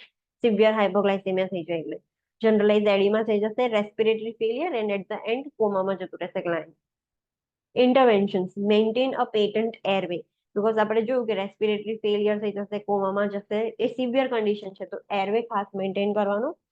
એડમિનિસ્ટર આઈવી ફ્લુઇડ્સ, નોર્મલ ઓર હાઇપોટોનિક સલાઇન એઝ પ્રિસ્ક્રાઇબ. આપણને સોડિયમ ઇન્ક્રીઝ કરવાનું છે તો નોર્મલ સલાઇન જેમાં સોડિયમ હોય, ઓર એલ્સ તમે હાઇપરટોનિક સલાઇન બી આપી શકો છો. એડમિનિસ્ટર લિવોથાયરોક્સિન સોડિયમ આઈવી એઝ પ્રિસ્ક્રાઇબ. નોર્મલ હાઇપોથાઇરોઇડિઝમમાં તમે ટેબ્લેટ ફોર્મથી મેનેજ કરી શકો છો, બટ આ સિવિયર છે તો તમારે આઈવી થ્રુ જ આપવું પડશે. Administer glucose intravenously as prescribe. આપણે ગ્લુકોઝ એડમિનિસ્ટર કરવું પડશે, જસ્ટ લાઈક ડેક્સ્ટ્રોઝ જે શુગર છે એ આપણે એડમિનિસ્ટર કરવું પડશે. Administer corticosteroid as prescribed. Assess the client's temperature hourly. Hypothermia થશે એટલે monitor blood pressure frequently. Keep the client warm. Monitor for the changes in mental status. આપણને ખબર પડશે કે ક્લાયન્ટ કોમા તરફ જાય છે કે નહીં. And monitor electrolyte and glucose level be monitor કરવાના. Next condition is hyperthyroidism. Hyperthyroidism means Thyroid increase. increase. yes, thyroid hormones નું secretion increase થઈ જશે. અને what about metabolism? એ બી ઇન્ક્રીઝ થઈ જશે. એ બી ઇન્ક્રીઝ થઈ જશે. તો મેટાબોલિઝમ આવા ક્લાયન્ટમાં વધારે હોય. તો આવા ક્લાયન્ટ કેવા હોય? એકદમ પતલા પતલા હોય. ગમે તેટલું ખાય થોડીક વારમાં પાછા ભૂખ્યા થઈ જાય, બીકોઝ એમનું બોડીનું મેટાબોલિઝમ જ બહુ ફાસ્ટ થઈ ગયું છે. So hyperthyroid state resulting from the hypersecretion of thyroid hormones, that is T3 and T4, and hyposecretion of કયું TSH. hormone? TSH. Hypersecretion of T3, T4 અને hyposecretion of TSH. Characterized by increased rate of body metabolism. Body metabolism no rate increase થઈ જશે. A common cause is Graves' disease, also known as toxic diffuse goiter. તેના લીધે થઈ શકે છે હાઇપરથાઇરોઇડિઝમ? તો Graves ડિઝીઝના લીધે થઈ શકે છે, જેને આપણે ટોક્સિક ડિફ્યુઝ ગોઈટર, એટલે જે બી ક્લાયન્ટને ગોઈટર થાય એને હાઇપરથાઇરોઇડિઝમ થવાના ચાન્સીસ વધારે છે. Clinical manifestations are referred to as thyrotoxicosis, that is the T3 and T4 usually elevated and TSH level is low. આપણે કેવી રીતે ડાયગ્નોઝ કરી શકીએ? તો T3 T4 ઇન્ક્રીઝ થઈ ગયા હશે અને TSH ઓછું થઈ ગયા હશે. હવે એવા ક્લાયન્ટમાં અસેસમેન્ટમાં આપણે શું જોવા મળશે? તો personality changes such as irritable, એકદમ ઇરિટેબલ થઈ જશે, એજિટેટેડ થઈ જશે ક્લાયન્ટ, ને મૂડ સ્વિંગ્સ આવશે. Nervousness and fine tremors of the hands, weakness, muscle ache, paresthesia જોવા મળશે. હીટ ઇન્ટોલરન્સ, પેલું હતું કોલ્ડ ઇન્ટોલરન્સ, આવી હીટ ઇન્ટોલરન્સ હશે. પેલામાં વેટ ગેઇન હતું, આમાં વેટ લોસ હશે. પેલામાં ડ્રાય સ્કિન હતી, આમાં સ્મૂથ એન્ડ સોફ્ટ સ્કિન છે, અને હેર્સ બી એકદમ સ્મૂથ એન્ડ સોફ્ટ હશે. Palpitations, cardiac dysrhythmia such as tachycardia or atrial fibrillation. પેલામાં બ્રેડિકાર્ડિયા થતું હતું, આમાં એનાથી બધું ઓપોઝિટ થશે. પેલામાં કોન્સ્ટિપેશન થતું હતું, આમાં ડાયરિયા થઈ જશે ક્લાયન્ટને. પ્રોટ્રુડિંગ આઈબોલ્સ, જેને આપણે એક્સ ઓપ્થેલ્મોસ કહીએ બી છે, મે બી પ્રેઝન્ટ. એ ક્લાયન્ટના આઈબોલ્સ આપણને એવું લાગશે કે આમ ડોળા કાઢે છે, આઈબોલ્સ મોટા દેખાશે, આમ પ્રોટ્રુડ થયેલા દેખાશે. ડાયાફોરેસિસ, એક્સેસિવ સ્વેટિંગ થશે. Hypertension and enlarge thyroid gland, iodine ડેફિશિયન્સીના લીધે જે થાઇરોઇડ ગ્લેન્ડ છે એ એનલાર્જ થઈ જાય, જેને આપણે ગોઈટર કહીએ છીએ. ઇન્ટરવેન્શન શું કરવાના? હવે આનું ઇન્ટરવેન્શન શું છે કે તમે જે હાઇપર સિક્રેશન છે એને મેડિકેશનથી કંટ્રોલ કરો કે ઓછું સિક્રેટ થાય, અને સ્ટીલ નથી થતું તો છેલ્લે તમે શું કરશો? સર્જિકલી રિમૂવ કરી દેશો. તો provide adequate rest, administer sedatives as prescribed, provide a cool and quiet environment, obtain weight daily, provide a high calorie diet. કેમ હાઈ કેલોરી ડાયટ? પેલા લોકોને લો આપતા હતા, નામને હાઈ કેમ? કેમ કે મેટાબોલિઝમ બહુ ફાસ્ટ થાય છે. યસ, મેટાબોલિઝમ બહુ ફાસ્ટ છે. ક્લાયન્ટને તમે થોડુંક બી આપશો, પાછું ભૂખ્યું થઈ જશે, બધું ફટાફટ ડાયજેસ્ટ થઈ જશે. તો હાઈ કેલોરી ડાયટ આપવાનું. Avoid the administration of stimulants, administer anti thyroid medications, જે થાઇરોઇડ હોર્મોન્સનું પ્રોડક્શન ઓછું કરી શકે, સચ એઝ મેથિમેઝોલ એન્ડ પ્રોપાઇલથિયોયુરેસિલ. આ બે ડ્રગ્સ છે which block thyroid synthesis as prescribed. A thyroid નું મતલબ જે હોર્મોન પ્રોડક્શન છે, સિન્થેસિસ છે, એ જ ઓછું કરી દેશે, બ્લોક કરી દેશે. Administer iodine preparation that inhibit the release of thyroid hormones as prescribed. આપણે ખબર છે કે આયોડિનની ડેફિશિયન્સીના લીધે ગોઈટર થાય છે, ને એના લીધે થાઇરોઇડ હોર્મોન વધારે પ્રોડ્યુસ થાય છે. તો આપણે આયોડિન ડેફિશિયન્સીને જ ટ્રીટ કરી દઈએ, તો આયોડિનનો જ એડમિનિસ્ટર કરી દઈએ, તો એટ ધ એન્ડ થાઇરોઇડનું હોર્મોનનું રિલીઝ ઓછું થઈ જશે. Administer propranolol for tachycardia as prescribe. આપણને ખબર છે લોલ વાળી ડ્રગ્સ છે એ એન્ટી હાઇપરટેન્સિવ ડ્રગ્સ છે, તો પ્રોપેનોલોલ વાળી ડ્રગ્સ આપીશું ટેકિકાર્ડિયા માટે. Prepare the client for radioactive iodine therapy as prescribed to destroy the thyroid cells. Okay. Radioactive iodine મતલબ એ છે ને થાઇરોઇડ ગ્લેન્ડ્સ ને થાઇરોઇડના સેલ્સ છે એને ડિસ્ટ્રોય કરી દેશે. રેડિયોએક્ટિવ છે એટલા માટે. તો રેડિયોએક્ટિવ આયોડિન થેરાપી આપશો તો એ થાઇરોઇડ સેલ્સને ડિસ્ટ્રોય કરી દેશે. Prepare the client for subtotal thyroidectomy if prescribed. ક્લાયન્ટને જો તમે મેડિકેશન્સથી બી એને ટ્રીટ નથી થતું તો subtotal means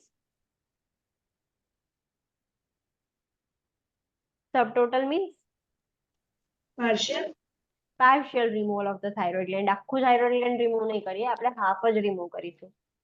Elevate the head of the bed of a client experiencing exophthalmos. In addition, instruct a low salt diet, administer artificial tears, encourage the use of dark glasses, and tape the eyelids closed at night if necessary. ક્લાયન્ટનું જો head of the bed છે એને elevate કરવાનું, જેને ઓપ્થેલ્મોસ હોય, જેની ice આમ પ્રોટ્રુડ થઈ ગઈ હોય એમને, અને એમને લો સોલ્ટ ડાયટ આપવાનું. આર્ટિફિશિયલ ટીયર્સ, એમની આઈસ ડ્રાય થઈ જશે તો આર્ટિફિશિયલ ટીયર્સ, એવું ગ્લિસરીન જેવા ઇયર ડ્રોપ્સ આવે, એ આર્ટિફિશિયલ ટીયર્સ આપવાના. અને ક્લાયન્ટને કહેવાનું કે ડાર્ક ગ્લાસીસ પહેરે અને સૂઈ જાય ત્યારે આઈલિડ્સ કવર કરી દે, ટેપ કરી દે. ટેપ એટલે ચોંટાડી નહીં દેવાની, પણ આઈલિડ્સ હોય શિલ્ડ્સ એ પહેરી લે. Allow the client to express concern about body image changes, જે ક્લાયન્ટના બોડી ઇમેજ ચેન્જીસ થાય છે એના રિલેટેડ એ એક્સપ્રેસ કરે, એના માટે ક્લાયન્ટને અલાઉ કરવાનું. હવે હાઇપોથાઇરોઇડિઝમ સિવિયર થઈ જતું હતું તો કઈ કન્ડિશન થતી હતી? મેક્ઝિડીમાં કોમા. મેક્ઝેડીમાં કોમા. હવે હાઇપરથાઇરોઇડિઝમ સિવિયર થઈ જશે, બહુ જ વધી ગયું છે, તો કયું થશે? કઈ ડિઝીઝ કન્ડિશન થશે? Thyroid storm. સ્ટોર્મ એટલે આપણે જોયું તુફાન, એમ એક્સેસિવલી ઓવર પ્રોડક્શન થઈ જશે, તેને આપણે થાઇરોઇડ સ્ટોર્મ કહીશું. થાઇરોઇડ સ્ટોર્મ શું છે? This acute and life-threatening condition occurs in a client with uncontrollable hyperthyroidism. જ્યારે હાઇપરથાઇરોઇડિઝમ અનકન્ટ્રોલેબલ થઈ જાય ત્યારે થાઇરોઇડ સ્ટોર્મ આવી જશે, ક્લાયન્ટ વર્સ કન્ડિશનમાં જતું રહેશે. It can be caused by manipulation of the thyroid gland during surgery and the release of thyroid hormone into the bloodstream. It also can occur from severe infection and stress. એ ક્યારે થાય thyroid storm? જ્યારે surgery વખતે thyroid ગ્લેન્ડને manipulate થઈ જાય. કશીક surgery કરી અને thyroid ગ્લેન્ડને manipulate કર્યું તો એક્સેસિવ રિલીઝ થઈ જશે થાઇરોઇડ હોર્મોન્સ બ્લડ સ્ટ્રીમની અંદર, કાં તો સિવિયર ઇન્ફેક્શન કે સિવિયર સ્ટ્રેસ થઈ જશે તો બી થાઇરોઇડ હોર્મોન્સ એક્સેસિવ રિલીઝ થઈ જશે. એન્ટીથાઇરોઇડ મેડિકેશન્સ આપણે આપીશું ક્લાયન્ટને, બીટા બ્લોકર્સ આપીશું. બીટા બ્લોકર્સ અગેન શું કરશે? મેં હમણાં જ સમજાવવા આગળ. આલ્ફા બ્લોકર્સ, બીટા બ્લોકર્સ શેન પર વર્ક કરશે? Blood pressure. હાર્ટ પર વર્ક કરશે. હાર્ટ પર વર્ક કરશે. ગ્લુકોકોર્ટિકોઇડ્સ આપીશું આપણે, આયોડાઇડ્સ આપીશું, may be administered to the client before thyroid surgery to prevent its occurrence. Thyroid મતલબ આપણે એને મેન્યુપ્યુલેટ કરીશું તો એક્સેસિવ સિક્રેશન થશે, તો સર્જરીના પહેલા જ આપણે છે ને આયોડાઇડ્સ એવું આપી દઈએ છીએ કે ડ્યુરિંગ સર્જરી પછી એને કશું થાય નહીં, એનું અકરન્સ આપણે પ્રિવેન્ટ કરી શકીએ થાઇરોઇડ સ્ટોર્મનું. એટલા માટે અસેસમેન્ટ: એલિવેટેડ ટેમ્પરેચર, ફીવર હશે ક્લાયન્ટને, થાઇરોઇડ સ્ટોર્મ આવશે ત્યારે ટેકિકાર્ડિયા થઈ જશે, સિસ્ટોલિક હાઇપરટેન્શન થશે, નોઝિયા, વોમિટિંગ, ડાયરિયા જોવા મળશે, agitation, tremors, anxiety, just like hyperthyroidism, પણ બધું થોડુંક સિવિયર હશે. Irritability, agitation, restlessness, confusion and seizures, and the condition progresses, delirium and coma. અગર કન્ડિશન આગળ વધતી જાય તો લાસ્ટમાં delirium and then coma and patient can die. Intervention શું કરવાનું? તો maintain a patent airway and adequate ventilation. Patent airway maintain કરવાનું, વેન્ટિલેશન મેન્ટેન કરવાનું, એડમિનિસ્ટર એન્ટીથાઇરોઇડ મેડિકેશન્સ, આયોડાઇડ્સ એટલે આયોડીન આપવાનું, પ્રોપેનોલ આપવાનું four hypertension, glucocorticoids as prescribed, monitor vital signs, monitor continually for cardiac dysrhythmias માટે continuously monitor કરવાનું, administer non salicylate antipyretics as prescribed. Salicylate increases the free thyroid hormone level. Salicylate કયું drug છે? કયું એક example આપો સેલિસિલેટનું જે બહુ જ કોમન છે? સેલિસિલિક એસિડ એનું નામ છે બીજું એ ડ્રગનું. નહીં યાર, એસ્પિરિનનું બીજું નામ છે સેલિસિલિક એસિડ. તો જે નોન સેલિસિલિક એન્ટીપાયરેટિક છે એ આપવાના, બીકોઝ તમે સેલિસિલેટ આપશો તેના લીધે થાઇરોઇડ હોર્મોન્સ છે, ફ્રી થાઇરોઇડ હોર્મોન્સ એટલે કે T3 ને T4 એ ઇન્ક્રીઝ થશે. તો ઓલરેડી આપણે ઓછું કરવાનું છે અને તમે ઇન્ક્રીઝ કરશો તો વધારે પ્રોબ્લેમ થઈ જશે. Use a cooling blanket to decrease the temperature as prescribed. ક્લાયન્ટનું ટેમ્પરેચર એકદમ એલિવેટ થઈ જશે. જેમ હીટ ઇન્ટોલરન્સ હતા અમને તો ફીવર જ આવી જશે, બોડીનું ટેમ્પરેચર એટલું ઇન્ક્રીઝ થઈ જશે. એટલા માટે એમને કુલિંગ બ્લેન્કેટ્સ બી આપવાના અને ટેમ્પરેચર એમનું બોડીનું ઓછું કરી શકીએ આપણે, ધ્યાન રાખવાનું. હવે આપણે જોયું કે આપણે મેનેજ નતા કરી શકતા મેડિસિન થ્રુ, મેથીમેઝોલ અને પ્રોપાઇલ યુરેસિલ વાળી જે મેડિકેશન હતી એનાથી મેનેજ નતા કરી શકતા, તો આપણે થાઇરોઇડેક્ટોમી કરતા હતા. તો થાઇરોઇડેક્ટોમી શું છે એ આપણે જોઈ લઈએ. Removal of the thyroid gland, એને આપણે થાઇરોઇડેક્ટોમી કહીએ છીએ. Perform when persistent hyperthyroidism exists. ક્યારે થાય કે જ્યારે persistent તમે એ હાઇપરથાઇરોઇડિઝમ જ રહેતું હોય, તમે એને નથી મેડિસિનથી બી મેનેજ કરી શકતા, ત્યારે લાસ્ટમાં સર્જરી કરવાની. subtotal thyroidectomy, removal of the portion of the thyroid gland, is preferred surgical intervention. જરૂર હોય એટલું જ કરે, એટલે પહેલા તો સબટોટલ થાઇરોઇડેક્ટોમી જ કરે, પૂરેપૂરું થાઇરોઇડ ના નીકાળે. એ બહુ જ પ્રિફર કરવામાં આવે છે કે થોડુંક જ પોર્શન ઓફ થાઇરોઇડ ગ્લેન્ડ જ રિમૂવ કરીએ. પ્રી ઓપરેટિવ ઇન્ટરવેન્શન શું ધ્યાન રાખવાના આપણે? તો obtain vital signs, weight, assess electrolyte level, assess for hyperglycemia. Hyperglycemia ખાસ ચેક કરી દેવાનું, બીકોઝ તમે સર્જરી કરશો તો હાઇપરગ્લાઇસેમિયાના લીધે એ હીલ નહીં થાય અને ઇન્ફેક્શન થઈ જશે. Instruct the client how to perform coughing and deep breathing exercise and how to support the neck in the post-operative period while coughing and moving. થાઇરોઇડેક્ટોમી છે તો આપણે નેકમાં જ સર્જરી કરીશું. અહીંયા આપણો એરવે આવેલો છે તો એને આપણે વધારે સાચવવાનું છે. તો ક્લાયન્ટને coughing and deep breathing exercise પહેલેથી જ પ્રી ઓપરેટિવ ફેઝમાં જ શીખવાડી દેવાની કે સર્જરી પછી તમારે આવી રીતે એક્સરસાઇઝ કરવાની છે. અને ક્લાયન્ટને પહેલેથી જ શીખવાડી દેવાનું કે પોસ્ટ ઓપરેટિવ પીરિયડમાં તમારે જ્યારે તમે કોફિંગ કરો કે નેક મૂવ કરો તો કેવી રીતે નેકને સપોર્ટ કરવાનું છે. Administer anti-thyroid medications, iodide, propranolol, glucocorticoids as prescribed to prevent the occurrence of thyroid stem. આપણે જોયું થાઇરોઇડ સ્ટોમના ઇન્ટ્રોડક્શનમાં જોયું કે સર્જરી પહેલા જ આપણે મેડિસિન આપી દેતા હતા કે સર્જરીમાં આપણે મેન્યુપ્યુલેટ કરીએ છીએ થાઇરોઇડ ગ્લેન્ડ એટલે એક્સેસિવ સિક્રેશન થઈ જશે ટેમ્પરરી, થાઇરોઇડ સ્ટોમ આવી જશે. તો એ વસ્તુ પ્રિવેન્ટ કરવા માટે પ્રી ઓપરેટિવ ફેઝમાં જ મેડિસિન આપી દેવાની ક્લાયન્ટને. પોસ્ટ ઓપરેટિવ ઇન્ટરવેન્શન્સમાં શું ધ્યાન રાખવાનું? તો રેસ્પિરેટરી ડિસ્ટ્રેસ ખાસ જોવાનું, બીકોઝ એરવે આગળ આપણે સર્જરી કરીએ છીએ. Have a tracheostomy set, oxygen and suction at bed side. આ વસ્તુ ખાસ નોટ કરી દેવાની. તમને ક્યાંય બી એવું પૂછે ક્વેશ્ચનમાં કે થાઇરોઇડની સર્જરી કરી છે, થાઇરોઇડેક્ટોમી કરી છે, તો તમારે આંખો બંધ કરીને બેડ સાઇડ આગળ ઓક્સિજન, ટ્રેક્યોસ્ટોમી અને સક્શન સેટ આ રેડી જ રાખવાનું. Limit client taking and limit client talking and assess the level of hoarseness. ક્લાયન્ટને એવું કહેવાનું કે બહુ બોલ ના કરે અને હોર્સનેસ એટલે અવાજ કેવો કે બેસી જાય એવો થઈ જાય એ બી આપણે ચેક કરવાનું. Avoid neck flexion and stress on the suture line. ક્લાયન્ટને કહેવાનું કે નેક ફ્લેક્શન ના કરે અને સુચર લાઇન પર સ્ટ્રેસ ના આવે, ખાસ ધ્યાન રાખવાનું. Monitor for laryngeal nerve damage as evidenced by airway obstruction, dysphonia, high pitch voice, સ્ટ્રાઇડર, ડિસ્ફેજિયા અને રેસ્ટલેસનેસ. આપણે જોવાનું કે જે ક્લાયન્ટની લેરિન્જિયલ નર્વ છે એ ડેમેજ તો નથી થઈ ને, અને ડેમેજ થઈ હશે તો આપણને શું ચેન્જીસ જોવા મળશે? તો એરવે ઓબ્સ્ટ્રક્શન થશે ક્લાયન્ટમાં. ડિસ્ફોનિયા થશે. ડિસ્ફોનિયા મતલબ Difficulty in speaking. જે ક્લાયન્ટ છે એને બોલવામાં તકલીફ થઈ જશે, ડિસ્ફોનિયા થશે. હાઈ પીચ વોઇસ આવશે ક્લાયન્ટનો, એકદમ શું કહેવાય આમ પતલો અવાજ કેવો આવે આમ એવો અવાજ આવશે. સોરી, બહુ જાડો અવાજ આવશે, લો પીચમાં પતલો આવે. સ્ટ્રાઇડર થશે. સ્ટ્રાઇડર શું છે? Abnormal Long sound. Abnormal lung sound છે. યસ. ડિસ્ફેજિયા થશે ક્લાયન્ટને, ડિફિકલ્ટી ઇન Swallowing. swallowing અને રેસ્ટલેસ થઈ જશે client. Monitor for the signs of hypocalcemia and tetany which can be caused by trauma to the parathyroid gland. Parathyroid gland નું કામ શું હતું? Calcium ના લેવલ નું મેન્ટેન કરવાનું. હા, હવે તમે પેરાથાઇરોઇડ ગ્લેન્ડ ક્યાં આવેલું છે? થાઇરોઇડ ગ્લેન્ડ ના જસ્ટ ઉપર 4 થાઇરોઇડ બટન. ગ્લેન્ડ ની પર. યસ. તમે થાઇરોઇડ ગ્લેન્ડ રિમૂવ કરશો તો ચાન્સીસ છે કે પેરાથાઇરોઇડ ગ્લેન્ડ ડેમેજ થશે, ટ્રોમા થશે. તો એ કેલ્શિયમનું સિક્રેશન ઓલ્ટર થઈ જશે અને હાઇપો સિક્રેશન થશે ક્લાયન્ટ ને, બીકોઝ પેરાથાઇરોઇડ ગ્લેન્ડ ડેમેજ થયું છે ત્યારે એ કેલ્શિયમને રેગ્યુલેટ નથી કરી શકતો. તો સિવિયર હાઇપોકેલ્સિયમિયા થઈ જશે તો સિવિયર મસલ ટ્વિચિંગ થઈ જશે, જેને આપણે ટીટેની કહીએ છીએ. તો એના સાઇન્સ મોનિટર કરવાના. Prepare to administer calcium gluconate as prescribe for tetany. અને ક્લાયન્ટને સિવિયર કેલ્શિયમ ઓછું થઈ જશે, સિવિયર મસલ ટ્વિચિંગ થશે તો આપણે બહારથી કેલ્શિયમ આવવું પડશે, દેટ ઇઝ કેલ્શિયમ ગ્લુકોનેટ આપણે એડમિનિસ્ટર કરવું પડશે ટીટેની માટે. Monitor for the thyroid storm. થાઇરોઇડની સર્જરી પછી થાઇરોઇડ સ્ટોમ ના થાય એનું આપણે ખાસ ધ્યાન રાખવાનું, તો એ બી મોનિટર કરવાનું. ફોલોઈંગ થાઇરોઇડેક્ટોમી, જે રેડ પોઈન્ટ છે, that is so important point.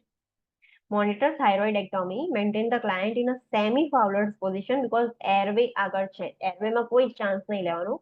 Monitor the surgical site for edema, for the signs of bleeding, and check the dressing anteriorly and at the back of the neck. Monitor for inflammation which may block the airway. An emergency tracheostomy kit should be at the bedside. થાઇરોઇડની surgery કરી કે નેકમાં કોઈ બી surgery કરી એરવે compromise નહીં થવા દેવાનું. એ compromise થાય એના પહેલા જ બધું જ મોનિટર કરવાનું. તો એને પહેલેથી જ સેમિફાઉલર પોઝિશન આપવાની. ત્યાં એડીમાં થશે તો બી એરવે ઓબ્સ્ટ્રક્ટ થશે, બ્લીડિંગ થશે.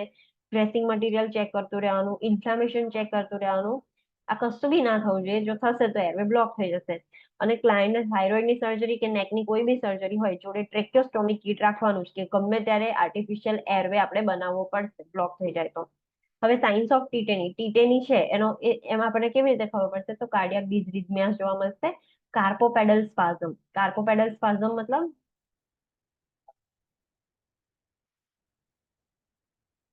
હેન્ડ અને લેગ્સના મસલ્સમાં સ્પાઝમ થવા મળશે. ખેંચ આવતી હોય ને આમ એવું થશે. જસ્ટ લાઈક સીઝર સ્પાઝમ આવશે. એટલી વસ્તુ યાદ રાખવાની કે કેલ્શિયમ ઓછું થાય તો જે મસલ્સ છે, કેલ્શિયમ ડાયરેક્ટલી મસલ્સને અફેક્ટ કરે. જેમ સોડિયમ બ્રેનને, પોટેશિયમ હાર્ટને, એમ કેલ્શિયમ મસલ્સને અફેક્ટ કરે. તો કેલ્શિયમ ઓછું થઈ જશે તો મસલ્સ બધા જ ઓવર એક્ટિવ થઈ જશે અને કેલ્શિયમ ઇન્ક્રીઝ થશે તો મસલ્સ બધા હાઇપો એક્ટિવ થઈ જશે. તો આમાં કેલ્શિયમ ઓછું થઈ જાય છે તો જે ટીટેની છે એમાં બધું મસલનું જે વર્ક છે એ હાઇપર એક્ટિવ થઈ જશે. ક્લાયન્ટને ડિસ્પેજિયા જોવા મળશે. મસલ એન્ડ એબ્ડોમિનલ ક્રેમ્પ્સ થશે. Numbness and tingling sensation of face and extremities. Positive Chvostek sign. Chvostek sign મતલબ do you know about that? Chvostek sign fluid and ઇલેક્ટ્રોલાઇટમાં આવતું હતું. ઈયર પાસ આ મસલ્સ આપણે ઈયર પાસે મૂકીને ચેક કરીએ છીએ ને કંઈક સમથિંગ આવે છે.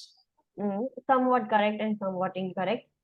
શોસ્ટિક સાઇન્સ આપણે કેવી રીતે ચેક કરવાની? ક્લાયન્ટને અહીંયા ઈયર અને જોની વચ્ચે તમે આમ ટેપ કરશો ને તો ક્લાયન્ટ એ બાજુ એનું મસલ્સ છે ને ટ્વિચ થશે. એટલે ક્લાયન્ટના એ બાજુ આમ મસલ્સ ખેંચાઈ જશે. તો એનો મતલબ કે પોઝિટિવ શોસ્ટિક સાઇન છે. ક્લાયન્ટને હાઇપોકેલ્સિમિયા છે એટલે મસલ્સ ઇરિટેટ થઈ ગયા છે અને હાઇપર એક્ટિવ થઈ ગયા છે. Second is positive Trousseau sign. Trousseau sign મતલબ જે હેન્ડમાં ફિંગર્સ ને હોય ને એ ઇન્વર્ટ થઈ જશે. મતલબ કે બ્લડ પ્રેશર કફના લીધે મૂવમેન્ટ અંદર જોવાનું. જ્યારે ક્લાયન્ટને બીપી તમે મેજર કરશો ને તો એનો હેન્ડ છે એ ઇનવર્ડ ઓર આમ આખું ખેંચાઈ જશે એનો હેન્ડ. એને પોઝિટિવ ટ્યુસોસ સાઇન કહીશું. તો આ સાઇન્સ યાદ રાખવાની. વિઝ્યુઅલ ડિસ્ટર્બન્સીસ જોવા મળશે. ફોટોફોબિયા. ફોટોફોબિયા મતલબ સનલાઇટ ફોટોફોબિયા લાઇટિંગ. લાઇટ ઇનસેન્સિટિવ થઈ જશે ક્લાયન્ટ. જોઈ નહીં શકે બ્રાઇટ લાઇટમાં. વીઝિંગ એન્ડ ડિઝનિયા. વીઝિંગ એટલે જ્યારે એના હવે રેસ્પિરેટરી મસલ્સ બી ઓવર એક્ટિવ થઈ ગયા છે અને કન્સ્ટ્રિક્ટ થાય છે, ખેંચાય છે તો વીઝિંગ સાઉન્ડ આવશે, વિસ્ટલ લાઇક સાઉન્ડ આવશે, બ્રીથિંગ ડિફિકલ્ટી થશે. કેમ થશે એ બધું વીઝિંગ સાઉન્ડ? તો બ્રોન્કોસ્પાઝમ થાય છે, લેરિંગોસ્પાઝમ થાય છે. એન્ડ એટ ધ એન્ડ અગર બહુ જ સિવિયરલી મસલ્સ આમ કન્સ્ટ્રિક્ટ થઈ જાય, સ્ટ્રેચ થઈ જાય તો સીઝર થઈ જાય ક્લાયન્ટ. તો this are the signs of tetany. તમને ખબર પડવી જોઈએ કે આ બધા સાઇન્સ છે હાઇપોકેલ્સિમિયાના. ક્લાયન્ટ હાઇપોકેલ્સિમિયામાં જતો રહ્યો છે. Okay, so we are ending our lecture here. આજે આપણે શું જોયું એક ફટાફટ રિવિઝન કરી લઈએ. We have seen SIADH, which is abnormality of pituitary gland. Then we have seen adrenal gland problems. એમાં ફર્સ્ટ છે એડિસન્સ ડિઝીઝ. એડિસન્સ ડિઝીઝમાં શું થશે કે ગ્લુકોકોર્ટિકોઇડ્સ અને મિનરલોકોર્ટિકોઇડ્સનું સિક્રેશન ઓછું થઈ જશે. ધેન આપણે જો એડિસન્સ ક્રાઇસિસ. એડિસન્સ ક્રાઇસિસમાં સિવિયરલી ઓછું થઈ જશે જે લાઈફ થ્રેટનિંગ કન્ડિશન છે જ્યારે ગ્લુકોકોર્ટિકોઇડ્સ અને મિનરલોકોર્ટિકોઇડ્સ સિવિયરલી ડેફિશિયન્ટ થઈ જશે ત્યારે. ધેન આપણે જોયું કુશિંગ્સ ડિઝીઝ એન્ડ કુશિંગ સિન્ડ્રોમ. એમાં જે મિનરલોકોર્ટિકોઇડ્સ અને ગ્લુકોકોર્ટિકોઇડ્સ છે એનું ઓવર પ્રોડક્શન થશે. એના આપણે અસેસમેન્ટ ને બધું જોયું. પછી આપણે જોયું કોન્સ સિન્ડ્રોમ. કોન્સ સિન્ડ્રોમમાં એને બીજું નામ છે પ્રાઇમરી હાઇપર આલ્ડોસ્ટિરોનિઝમ. એમાં શું થશે કે ખાલી મિનરલોકોર્ટિકોઇડ્સ છે એ એક્સેસિવ હાઇપર પ્રોડક્શન થઈ જાય છે. ધેન ફિયોક્રોમોસાઇટોમા. ફિયોક્રોમોસાઇટોમા એ એડ્રિનલ મેડ્યુલર ગ્લેન્ડનો પ્રોબ્લેમ છે. એમાં એપિનેફ્રિન અને નોરએપિનેફ્રિન એક્સેસિવ પ્રોડક્શન થાય છે અને એક્સેસિવ સિક્રીશન થાય છે. હવે બધાની ટ્રીટમેન્ટ એક્સેસિવ પ્રોડક્શન માટે આપણે મેડિકેશનથી કરીએ છીએ પણ નથી થતું તો આપણે એ ગ્લેન્ડને રિમૂવ કરી દઈશું. તો ધેટ ઇઝ એડ્રિનલેક્ટોમી. પછી આપણે થાઇરોઇડ ગ્લેન્ડના પ્રોબ્લેમ જોયા. તો ફર્સ્ટ જોયું આપણે હાઇપોથાઇરોઇડિઝમ.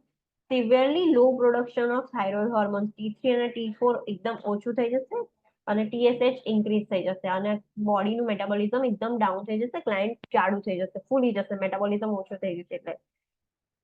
મેક્સેડીમા કોમા, સિવિયર હાઇપોથાઇરોઇડિઝમ થઈ જશે ક્લાયન્ટને તો મેક્સેડીમા કોમા જોવા મળશે, જે બહુ જ ફેટલ છે. ક્લાયન્ટ કોમામાં જઈને client can die. Hyperthyroidism, excessive overproduction of thyroid hormones, that is T3 and T4, અને hyposecretion of TSH, અને એમાં બોડીનું મેટાબોલિઝમ ઇન્ક્રીઝ થઈ જશે અને ક્લાયન્ટ થીન થઈ જશે. Thyroid storm, excessive overproduction of thyroid hormone, એટલે અનકન્ટ્રોલેબલ હાઇપરથાઇરોઇડિઝમ હશે તો ક્લાયન્ટને થાઇરોઇડ સ્ટોર્મ આવશે. થાઇરોઇડેક્ટોમી, આપણે થાઇરોઇડ હાઇપરથાઇરોઇડિઝમને થાઇરોઇડ એન્ટીથાઇરોઇડ મેડિકેશનથી ટ્રીટ કરીએ છીએ, બટ સ્ટીલ કંટ્રોલમાં નથી રહેતો તો આપણે થાઇરોઇડેક્ટોમી સર્જરી કરીશું. Okay, any doubt? No okay, તો આજે જેટલું બી ચાલ્યું છે તમારું કામ શું છે કે એને રિવાઇઝ કરવાનું, તો તમને કોઈ જ ડાઉટ ના રહે. બીકોઝ એન્ડોક્રાઇન સિસ્ટમ છે બહુ જ ઇઝી અને બહુ જ ઇન્ટરેસ્ટિંગ ચેપ્ટર છે. બીકોઝ તમને જો આના કોન્સેપ્ટ ખબર પડી ગયા ને કે ઇલેક્ટ્રોલાઇટ ને અને કેવી રીતે મેનેજ કરે છે, તો તમને પાછળ બીજા બધી જે ડિઝીઝ કન્ડિશન છે ને ભણવાની મજા આવશે. તો આના કોન્સેપ્ટ ક્લિયર રાખવાના કે આ કન્ડિશન આવે તો આ ઇન્ક્રીઝ થાય, આ ડિક્રીઝ થાય, એ બધું જ તમને યાદ હોવું જોઈએ. Okay Okay. See you tomorrow at 9 a.m. morning, not 3 p.m. Okay ma'am Okay, ma'am. Okay, Thank you. thank you, ma'am.